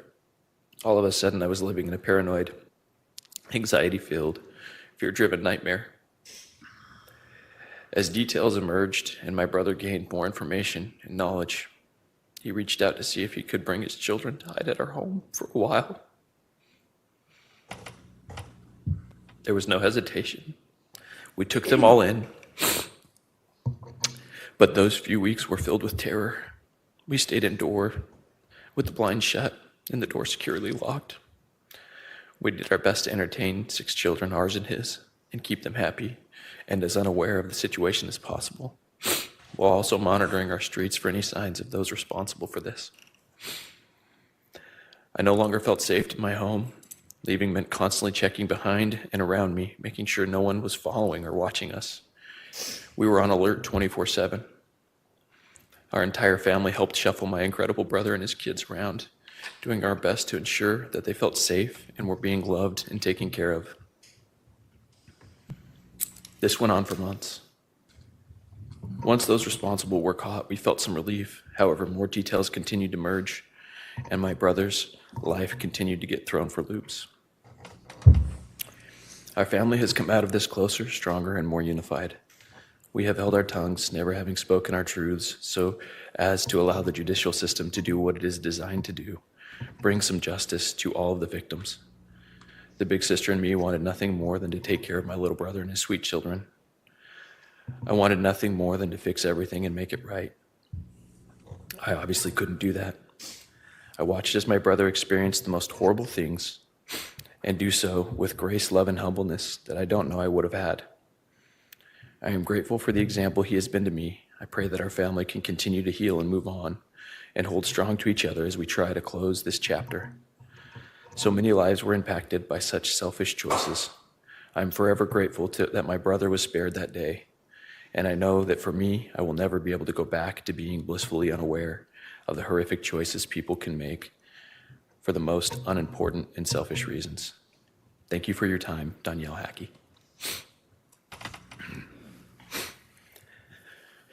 Your Honor, thank you for giving me my time today and for listening to all these people who are my family now and who have gone through this with me. On October 2nd, Lori Daybell, someone I considered family, conspired with others to shoot at me, an act that not only endangered my life, but it threatened to destroy the sacred family unit that I cherish for my children. Had this heinous crime succeeded, my children would have been left to face a lifetime of grief, robbed of the love, stability, and spiritual guidance I provide as their father. The betrayal by someone connected to my family has left me battling overwhelming emotions over the years. I felt fear, paranoia. I lived with constant vigilance, loneliness, regret, sadness, depression, anger, heartache, and embarrassment.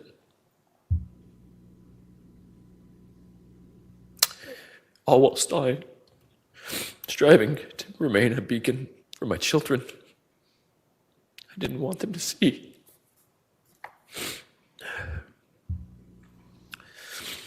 The word family in Latin was used as a word for servant, familia. How beautiful to think of those who are family as those who we serve or who serve us freely without the thought of reward. I try to live this truth every day, serving my children with selfless dedication, nurturing their dreams, teaching them resilience, and providing a foundation of love. Lori Daybell's actions sought to tear me from the sacred role, leaving my children without the father who serves them with unwavering devotion.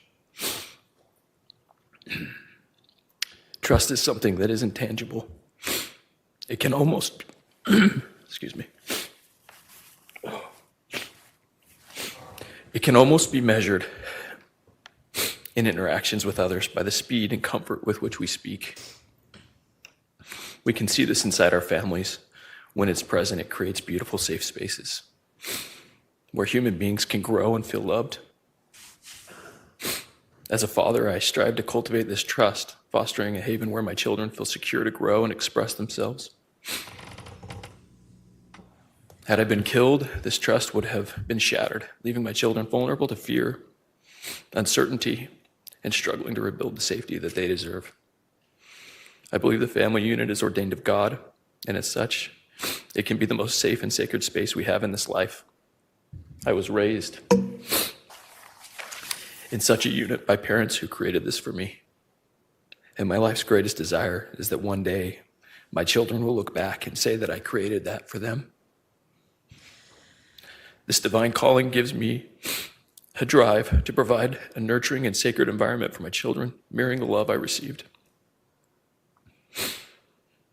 The choices that were made on October 2nd by Lori and others attempted to end my life. They threatened to rob my children of this God-ordained sanctuary, denying them the legacy and safety of love I strive to build. Research underscores devastating impact of losing a father in early childhood.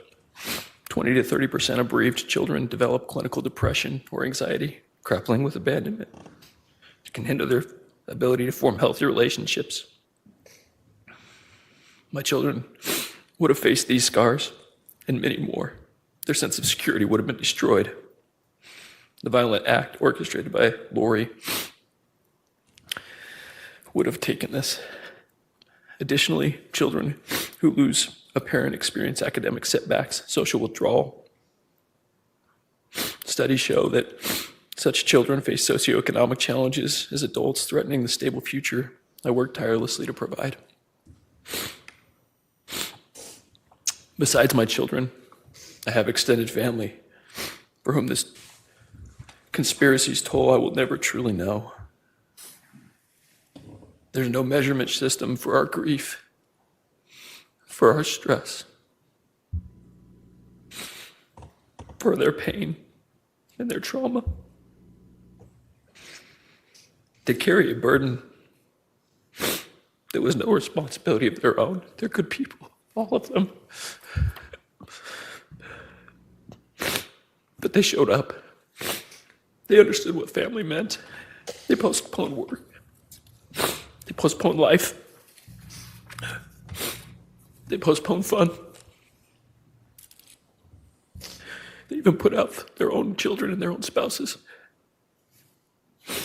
I had to ask them and their families to keep me safe and put them in jeopardy. I was scared to stay with them for months after they shot at me and kept trying to find me. I was continually pursued when I asked my new wife to marry me. I had to do so, knowing the burden I brought to our marriage. A life filled with unwanted attention, trauma, from a conspiracy I knew nothing about until it was almost too late. This burden will never go away, but we will learn to deal with it. We can never go back. We can't fix these things. There's no way to make right all the injustice and suffering that we've endured. So my greatest hope is that we can protect others from facing it. I hope those who participated can be removed from a place where they can have a chance to hurt anyone ever again in the future. No one deserves to live a life of fear and trauma. I have friends who stood up and put their lives on hold to help me and my children. I don't know how to convey to you the fear they must have felt to just be involved with me or around me. As others conspired and continued to come looking for me. I can't imagine the impact it had on them after the fact or during, and some of them had to distance themselves to keep their family safe. Finally, this overwhelming toll and conspiracy has had so much effect on those who are called upon to uphold our laws, and to those that I employed to try to protect my family. I would include attorneys, law enforcement, juries, yourself, your staff, all the people who have to deal with this. We've spent countless hours and precious resources from our community's taxes, mine and my family's personal finances, striving to prove exactly what happened, and most importantly, to keep children safe.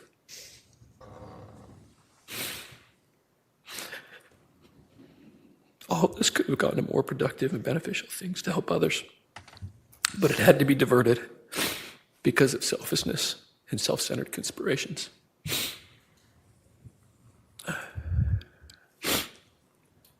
Your Honor, I'm a believer in forgiveness, and I believe it can be relieving for people to let go of the feelings that I've been describing, to give them away to their Savior, so that there's more room for good feelings and things that can come in this life. I try to practice this. I'm not perfect at it, but I have found relief in it. But I do not believe that this means that we can trust those who commit crimes to continue to have freedom that they had before. I choose to forgive Lori for myself so that I can be able to be a better father to those children I described. Be a better husband for my new wife. A better son and brother to these wonderful people who came.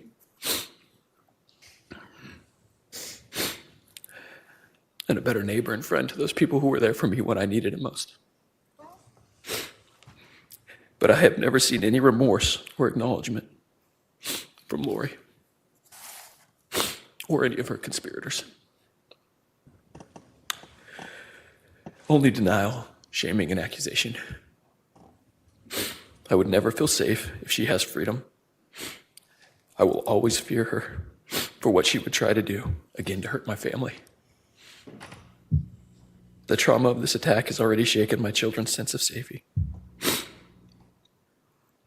It's forced me to fight through pain, and it's forced me to work to restore trust for them in this life that we live. Lori's conspiracy was an assault on the essence of familia or selfless love. It's an assault on trust, and it's an assault on the divine sanctity of what a family is and what I grew up in. I would urge you to recognize this harm, this act that was intended to inflict pain upon myself, my family, my children, who deserve to grow up in a sacred, safe space. And I would ask you to protect us. As I let go of those angry feelings and all of those things, I would ask you to protect us, keep us safe, keep these people who deserve it safe. And I just ask that and thank you. Thank you. We're going to take a short recess of about 10 minutes. You may wish to remain in the courtroom in your seats, but if you do need to use the restroom, you might want to do that at this time. All rise.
Please be seated.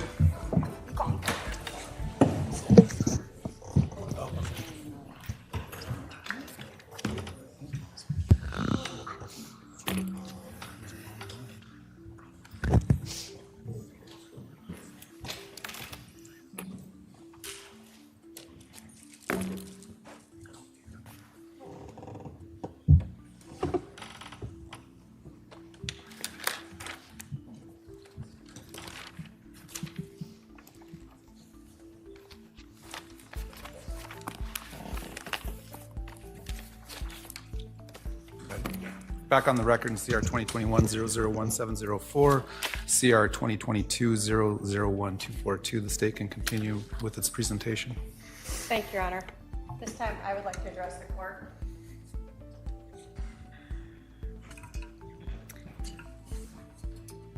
Lori Vallow Daybell, in the jury trial for Charles Vallow, told the jury that the case and murder was about a family tragedy. In her next trial, she told the jury, again in the shooting of Brandon Boudreaux, that this was a tragedy. And while she's been in custody, she has agreed to speak to the media 4 times. And she has again spouted off that this was a family tragedy. A tragedy is a disastrous event, a calamity, a misfortune. Synonyms for tragedy are accident, catastrophe, disaster, misfortune, or mishap. A family tragedy does not involve premeditation. A family tragedy does not involve the intentional killing of a person. A family tragedy does not involve working with an accomplice to commit first-degree premeditated murder. And a family tragedy does not involve conspiring with others to kill. Lori Vallow Daybell has evoked the words family tragedy, but her actions show her to be a cold-blooded murderer. Even more disturbing than Lori Vallow Daybell's attempts to fashion the murder of her husband, Charles Vallow, and the shooting of her nephew-in-law, Brandon Boudreaux, as a tragedy, is the way she has twisted religion and fashioned it as a justification for her actions. The reality is this defendant is the same as every other murder defendant. The motives we usually see in murder cases, money, sex, are exactly what motivated this defendant for the murder of Charles and the attempted murder of Brandon. Although this defendant denies it, her text messages and her own actions show that these were her motives. Lori Vallow Daybell's motive for helping to try to kill Brandon Boudreaux was to help Melanie, the woman who called Lori Vallow Mom and called Chad Daybell Dad or Daddy. Just like with Charles, Lori and Chad used their twisted religion to claim that Brandon was dark, possessed, and therefore his death would be justified. Brandon's death would have given Melanie money, the same motive as with Charles. The only difference was this money was for Lori's, quote, daughter, Melanie. The court has presided over these 2 trials and has heard all of the evidence. The court has accepted the verdicts from both juries. And this court accepted this defendant's admission of statutory aggravating factors in both cases: the presence of an accomplice, the use of a deadly weapon, and for Charles's trial, the infliction of emotional harm on Charles's family. The court is legally permitted to find any other aggravating factors and to give each of them the appropriate weight or value. Emotional harm is a very strong aggravating factor that exists for both Charles's family and Brandon and his family. But how do you give the appropriate weight or value to the aggravating factor of emotional harm? The defendant admitted it exists, but that doesn't provide this court with the facts to really weigh the harm that this defendant sentenced these families to. So I want to start first with Charles's family and their emotional harm. Charles Vallow has 5 siblings. He has nieces and nephews. He has 2 sons from his first marriage, Cole and Zach. He had JJ and Tylee and Colby, and he had so many friends. You've heard from Charles's sisters and brothers. Charles regularly visited them. He talked with them regularly, and each sibling has suffered extreme harm as a result of this defendant. We didn't hear from Bobby today, one of Charles's brothers. When I first spoke with Bobby, he told me a story of March of 2019. Charles was visiting. Bobby talked to Charles, and Charles told him that Lori was trying to kill him and that she was going to kill him for his insurance money. Bobby told me how Charles was crying as he spoke and how difficult it was for him to talk to him about this. Bobby told me how much he misses Charles and that it felt like someone had cut off an arm or a leg. That's the pain that he suffers to this day. When I spoke with Charles's brother, Jerry, I learned how Jerry looked up to his brother and literally followed him around as a child. How they shared a love of baseball, and Charles, who was a semi-pro, tried to help his brother learn to be a better player. This is a loss that Jerry still feels every day. When I spoke with Charles's sister, Susan, she told me a story about how close her son was to his Uncle Charles, and the reaction that he had when she had to tell him that his Uncle Charles had been killed, how it devastated him. When I first met Kay and her husband, Larry, I could see the exhaustion in their eyes after going through the trials in Idaho. Kay and Charles were exceptionally close, and it was clear to me that Kay would do whatever was needed to ensure that her brother got justice. And she has been here many, many days. But one of the most disturbing parts of this case that gives so much weight to the aggravating factor of emotional harm and shows how callous, how self-centered, how uncaring, and how narcissistic this defendant is the text messages that she sent to Charles Vallow's sons, Zach and Cole, on July 12th, the day after Charles died. She let them know via a text message that their dad was dead.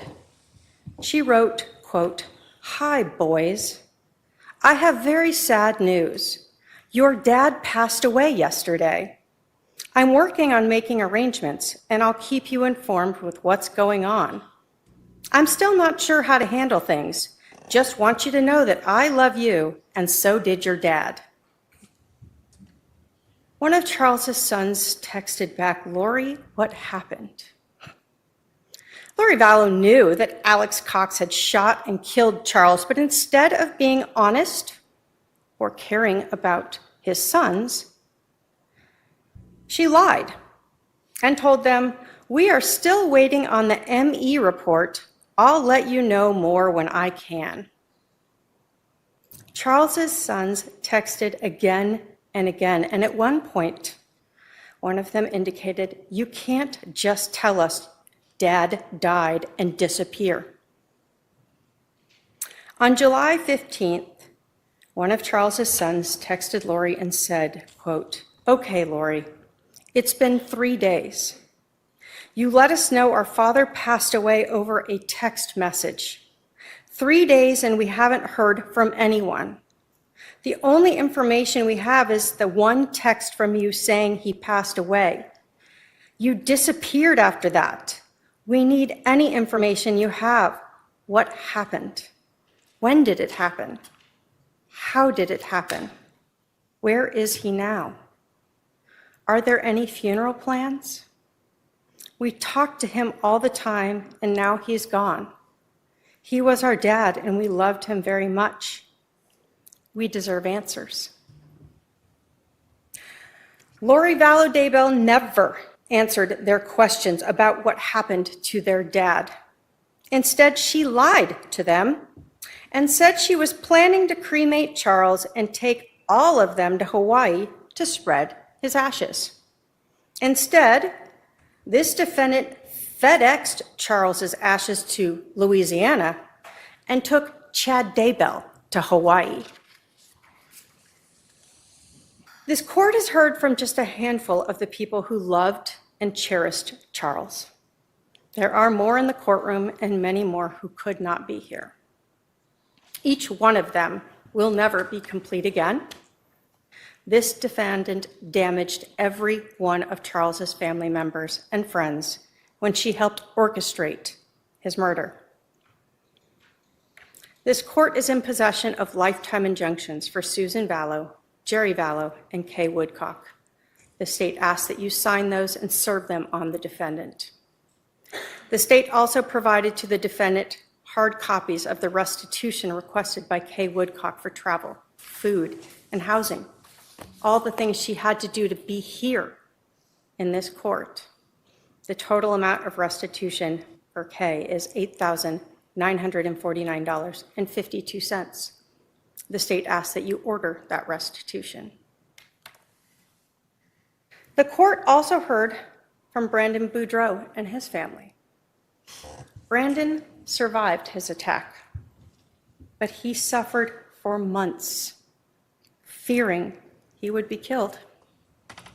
Brandon left Arizona to hide from Lori Vallow, Alex Cox, and Melanie Boudreau-Pulowski.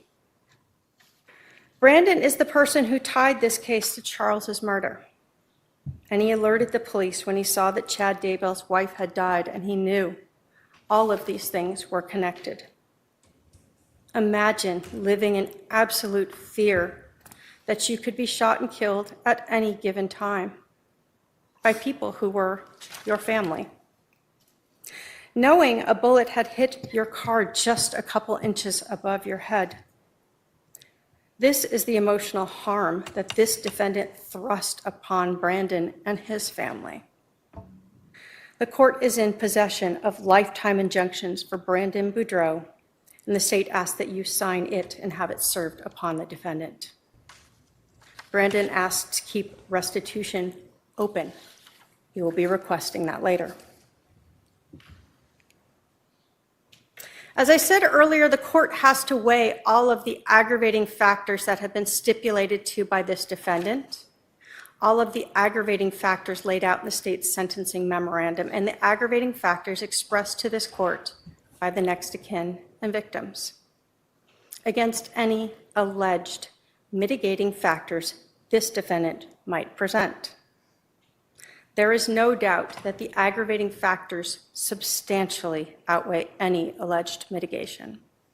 The volume and weight of this defendant's actions and the aggravating factors support running each of these defendants' convictions consecutively to the others.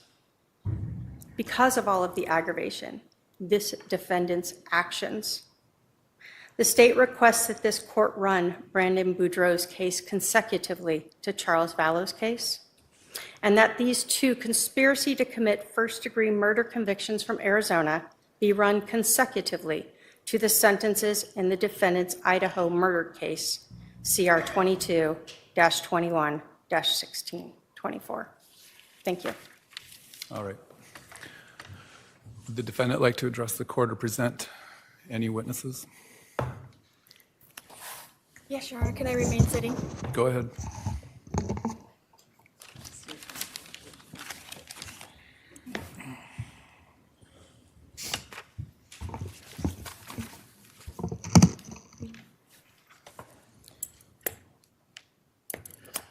Representing myself at these two trials was a constitutional right that I exercised. I could not have done so without my team. Annalena Ramirez, my paralegal, Jeff White, my investigator, and Pamela Hicks and Robert Abernathy, my advisory counsel. I acknowledge their diligence and hard work in helping me exercise that right. They worked tirelessly, and I appreciate them. Representing myself, I have learned much about the law through this process, and I'm grateful for the knowledge that I have gained. Knowledge is eternal, and it is only love and the knowledge that we acquire in this life that we take with us into the next. I have studied the rules of law, case law, and the like. I was amazed and enlightened as my understandings were completely changed from before I started this process. Before this long court journey, I only had basic understanding of the judicial process. I was of the understanding that both parties would be able to get up at a trial and each tell their side of the story, but I soon learned that the rules of law do not allow that. Actually, they do. The process is much more complex than that. It is not designed for that, although the Constitution of the United States was designed for that. The rules of law negate most of that. As a defendant, I was precluded from calling several witnesses. Other witnesses for the defense were precluded from testifying things that they did witness. As a defendant, I was precluded from asking law enforcement specific questions. I was also precluded from admitting documents that the state turned over to the defense as discovery. The founding fathers of this country did not intend for the rules and laws of trial that have been implemented into this justice system to make it impossible for the accused to defend themselves. Their objective was quite the opposite. They advocated for a fair and impartial and speedy trial. It was never their intention for people to be sitting in jail for years and years waiting to be tried while the state continues to try to gather new evidence against them. This is what our unjustice system has become. Men and women sitting in jail for years and waiting to be heard. The constitutional right of life, liberty, and the pursuit of happiness thwarted. My case is not unique. There are many here in Maricopa County that have been in jail almost 10 years waiting to be tried. The conditions of this jail are not for long-term confinement. You do not have access to direct medical care. You do not have access to proper nutrition. You do not have access to sunlight. You do not have access to decent dental care. In fact, when you have been at Maricopa County Jail for 1 year, they come to your door and offer you a vitamin D supplement because you have not been in the sun in a year. Imagine this for years. It is inhumane. The state of Arizona, according to the laws, since I am a prisoner from another state, only had 90 days in which to give me 2 speedy trials. That's 3 months. I arrived here at MCSO on November 30th, 2023. That is over a year and a half, 20 months specifically. That is over 6 times the amount of time it should have taken for me to have these 2 trials. But Arizona leaves this law up to the judge's discretion, and the judge has the power to extend your trial at his will. Even though the 6th and 14th Amendment of the Constitution of the United States proclaims otherwise. 98% of all cases in Maricopa County end in plea deals where the accused plead guilty, and I'll tell you why. It's so miserable in that jail that they plead guilty so they can go to the prison and have decent food, decent sunlight, and a chance to live. 2% of all cases in Maricopa County that actually do go to trial, of all the cases that actually do go to trial, only 0.2 end in acquittal. That is 1 out of 1,200 people who go to trial go home. That's actually not the correct stat. Is that a system designed to convict you? The rules of law governing trial assure that. As you witnessed in my 2 cases, the judge supports the state to achieve this outcome. So here we are, the state of Arizona has accomplished its intention. 1, to extradite me from Idaho. 2, to convict me.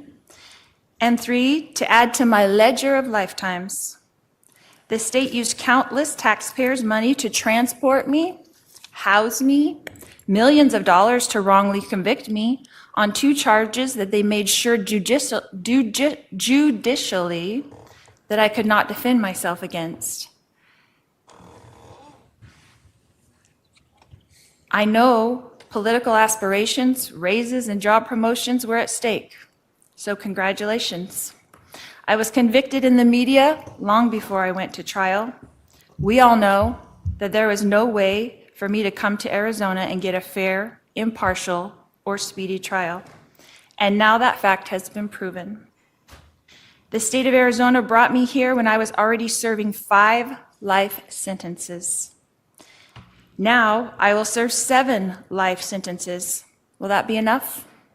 Will that be enough? I want everyone to know that I mourn with all of you. I am sorry for your pain. Losing those close to you is painful, and I acknowledge all of the pain, and I do empathize. I feel it too. If I was accountable for these crimes, I would acknowledge it, and I would let you know how sorry I was. But I have witnessed for myself what it is like to leave this mortal existence and return home when I temporarily died in the hospital giving birth to my daughter, Tylee. When our spirit leaves our body and we return to the pure energy state in the spirit world, we immediately no longer feel hate, anger, envy, or resentment. I promise you. We come to earth to experience these emotions, but these emotions are immediately replaced by a blissful, heightened sense of peace, love, joy, and well-being. The moment our spirit leaves our body, we feel more alive than we ever did on earth. And we have deep empathy for those we have left behind. We do not want our loved ones to grieve or be sad. We know that they will because that's a mortal experience, but they come to comfort us. We immediately know the minute you leave your body, you are aware of who you are, why you came to earth, and that we will all be together again soon, and that this separation is only temporary. All of the cares and pressures and problems immediately melt away. And after comforting our loved ones, we move on with our eternal life, continuing to pursue knowledge and wisdom and understanding in eternal progression. Heaven is a very busy and happy place where everyone is engaged in projects that they love to do. That includes Joshua, that includes Tylee, that includes Tammy, that includes Charles. No one there, none of these people are seeking revenge or justice. So although we miss our loved ones, and I do too, I assure you that they are busy and happy and peaceful. I have felt the kind of contentment that they feel now, and I try to duplicate that here. So whether I'm giving 5 life sentences or 7 life sentences, I will continue to try to uplift and help and strengthen those around me. It does not matter where you serve on earth as long as you do it with love. It doesn't matter if I'm given 7 lifetimes or the death penalty like my husband. What things look impossible to man are easy for Jesus. Jesus tells us in the Bible not to judge, but this whole entire justice system is just that. So I want you to watch, because God will show the world great miracles. I will continue to love everyone I come in contact with, and I will turn this battle over to God. If this is God's battle, then the math doesn't matter. 7 lifetimes or the death penalty doesn't matter. God's miracles will abound. When a soldier goes off to war, he is a soldier. When a soldier comes back from war, he is a warrior. And Jesus is in the prisons. He is turning his soldiers into warriors. For the prisoners shall go free. Sometimes victory doesn't look like victory until it's finished. Prisoners who have been told that they will never go free will be free. And I want you to expect miracles, and I want you to watch for them, because you will see. We fear not what man can do, because God's warriors surround us. When the battle is relentless and this one has been for over 6 years, remember, God is building his army of warriors in the prison system. He is turning Sauls into Pauls. When Jesus is sending his servants into the prisons to prepare his warrior team, we will be there only until this purpose is complete, and then the warriors will walk free. We are redeemed by Jesus Christ, so we are free right now, but his chains will break. Prison walls will fall. The power and majesty of God will be revealed. When Jesus is ready, he will call his warriors from the prisons, and we will walk free, and we will serve him. I will quote Moroni, the great prophet, from Moroni 8:16, and he says, "Behold, I speak with boldness, having authority from God. I fear not what man can do, for perfect love casteth out all fear." And in Ether, Moroni says, "And now, if I have no authority for these things, judge ye. For ye shall know that I have authority when ye shall see me, and we shall stand before God at the last day."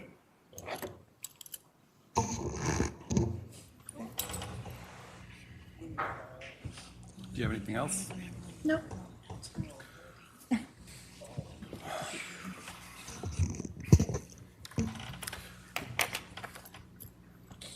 In this day and age where truth seems to matter little to our talking heads on the news and to our politicians, I'm proud that this trial court and through our jury trials, we draw on the collective wisdom of jurors to determine the truth. As I said in my jury instructions to the jury, it is their job to determine the truth. The defendant spent several minutes talking about statistics and being prevented from presenting her side, and that is not the truth. Maricopa County is a court of innovation. We virtually screened hundreds of jurors, and we kicked off jurors from service that had ever even heard of Lori Vallow. So when she says that she couldn't get a fair trial in Maricopa County, that is not the truth. Your cases involved 24 separate jurors who deliberated and reached verdicts on these two cases. They represent a broad cross-section of society, which means these two verdicts represent the decisions of our community, not the view of a single person, not the view of a single prosecutor, and not the view of a judge. The collective decision-making of juries helps to reduce individual biases and errors in judgment.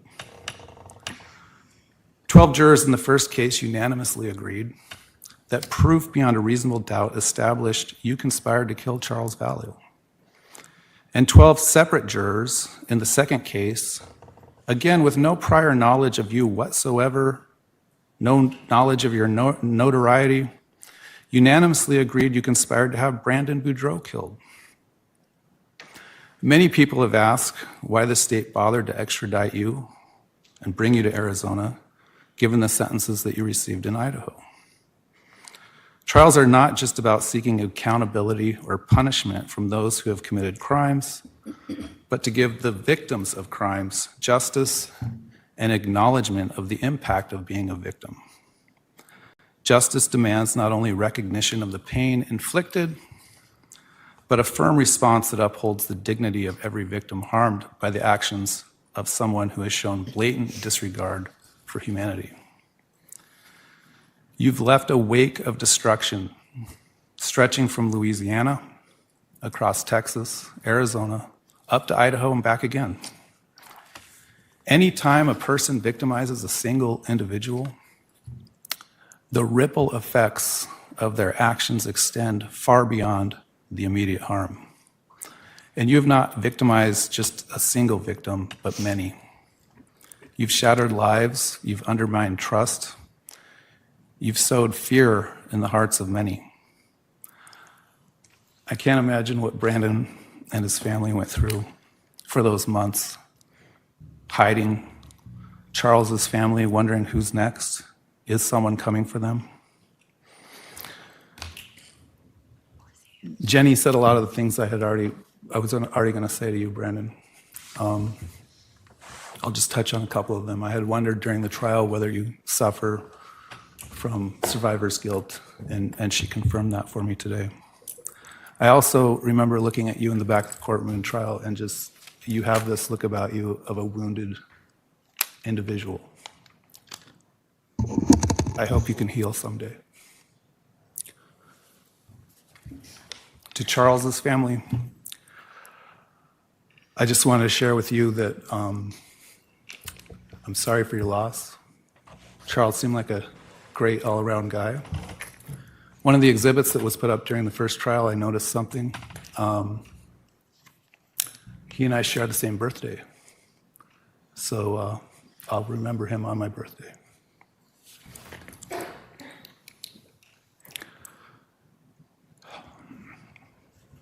I have seen many, many cases in my career where someone faces a long prison sentence for what amounted to one split-second bad decision. You are not that person. The amount of contemplation, calculation, planning, manipulation that went into these crimes is unparalleled in my career. Your powers of manipulation are profoundly destructive, one that undermines trust, distorts truth, and can erode the very foundations of healthy relationships and society. The impact of your manipulation has been devastating, insidious, and far-reaching, and perhaps still unknown. One can't help but wonder if Alex died as a result of the extraordinary burdens that you placed upon him. No one will ever know. You preyed on the vulnerability of those around you, JJ, Tylee, Alex, Melanie, others. And today I heard about Colby. You specialized in exploiting the empathy and goodwill of others, turning those virtues into tools of control and harm. I think that over time, as a result of being subjected to your manipulation, those people lost their sense of self and their ability to distinguish truth from falsehood. In the face of such profound damage, a long prison sentence is not merely a punishment. It is a necessary affirmation that our society values justice, protection, and the sanctity of human life. You just referenced a Bible verse or a verse recently about the prisoners shall go free. That is not a literal verse. That is a verse about people that accept Jesus can be in prison and they will go free when they die and go to heaven. But it will take an act of God for you to go free. In short, you should never be released from prison. Eventually, the camera that you seek out so much, the media requests, will lessen over time and you'll fade into obscurity. The state has requested that I find additional aggravation. The court does find that in CR 2021-001704, the offense was committed in the expectation that you would receive pecuniary gain. In the CR 2022-001242 case, the court finds the emotional harm suffered by Brandon and his family to be immeasurable. The sentences on those aggravating factors alone will be justified. The state also asked to find an aggravating factor of a prior felony conviction within 10 years of this offense. However, I'm hesitant to do that just because of the way that statute reads, that the offense had to be committed before the date of the offense on these two crimes, which it wasn't. So the court will decline to find that aggravating factor. However, as I said, the substantial amount of harm to the victims and the victim's family, emotional, financial, and otherwise, are immeasurable and justifies consecutive sentences. Ms. Vallow, what's your position on Ms. Woodcock's restitution request of $8,949.52? I just received it from my advisory council, and I'd like to get a chance to look at it. So I know that the restitution from Brandon hasn't been turned in yet, so we'll look at that and I can discuss it with my advisory council. Would you want to waive your appearance for a restitution hearing in the future and have your counsel handle that? I don't see why I couldn't appear by Zoom. I think my request would be just to leave, not waive her appearance at this time, but if there ends up being some restitution hearing, I can reach out to her and decide if she wants to be here for that. I'm not going to have her extradited from Idaho for a restitution hearing if she wants to appear, so that's my issue here. She may be able to appear virtually, I don't know. Because at this time, we don't have the restitution from Mr. Boudreaux, so. All right. I'm going to set a status conference regarding restitution as to Kay Woodcock. We'll set that in a few moments. If you agree to it prior to that date, we'll vacate it. If not, we'll have to talk about setting a restitution hearing. The court will also, at the request of Brandon Boudreaux, issue a lifetime injunction that prevents you from having any form of contact whatsoever with him for the rest of your life. The court will also issue an injunction on behalf of Susan Vallow, Kay Woodcock, and Jerry Vallow that likewise prohibits you from having any form of contact with them for the rest of your life. You'll be served with those injunctions later today. In each case, it's ordered that you pay a $9 victim compensation fund assessment, a $20 probation assessment, a $2 victims' rights enforcement assessment, and a $13 criminal penalty assessment. Although it's largely symbolic, the court's going to impose the maximum fine allowable for each case. It's ordered that you pay a $150,000 fine plus a 78% surcharge on each case. Those total fines on each case is $267,000. I know the law says that you can't financially benefit off your crimes, but in the event that somehow you did, those restitution amounts or those fine amounts are out there that can be paid. As to count 1 in CR 2021-001704, the court orders you to be sentenced to life in prison with the possibility of parole after serving 25 calendar years. This sentence would run consecutively to the District Court of the 7th Judicial District of the State of Idaho in Fremont County, case number CR 22-21-1624. As to count 1 in CR 2022-001-242-001, it's ordered that you be sentenced to life in prison with the possibility of parole after serving 25 calendar years. That sentence also, due to the number of victims you've created in the two cases, the immeasurable harm you've inflicted on many, it's ordered that that run consecutive to CR 2021-001-704. Because these sentences are consecutive to one another and consecutive to the Idaho case in which you are currently serving a sentence, you're giving 0 days credit for time served. You have the right to appeal from the orders of the court and to have a lawyer represent you. If you cannot afford a lawyer, one will be appointed for you. If instead you want to represent yourself in your appeal, you must file a written waiver no later than 30 days after the filing of your notice of appeal. If you cannot afford copies of the necessary records and transcripts, they would be provided for you at no cost. If you want to appeal, you must file a notice of appeal within 20 days of today, or you lose that right. If you want to petition for post-conviction of relief, you must file a notice within 90 days from today, or within 30 days after the appellate court issues a mandate affirming the judgment and sentence in your direct appeal, whichever is later, or you would lose that right as well.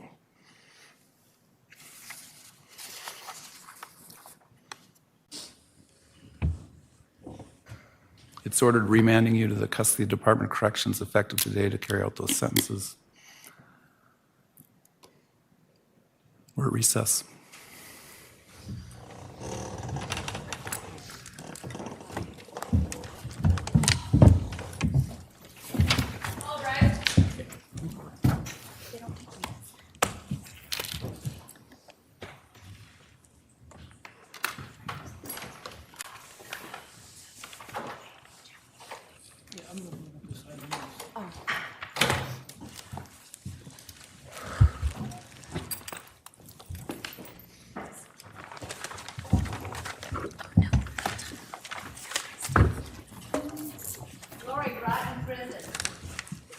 can't do that. Let's go. Everyone out now.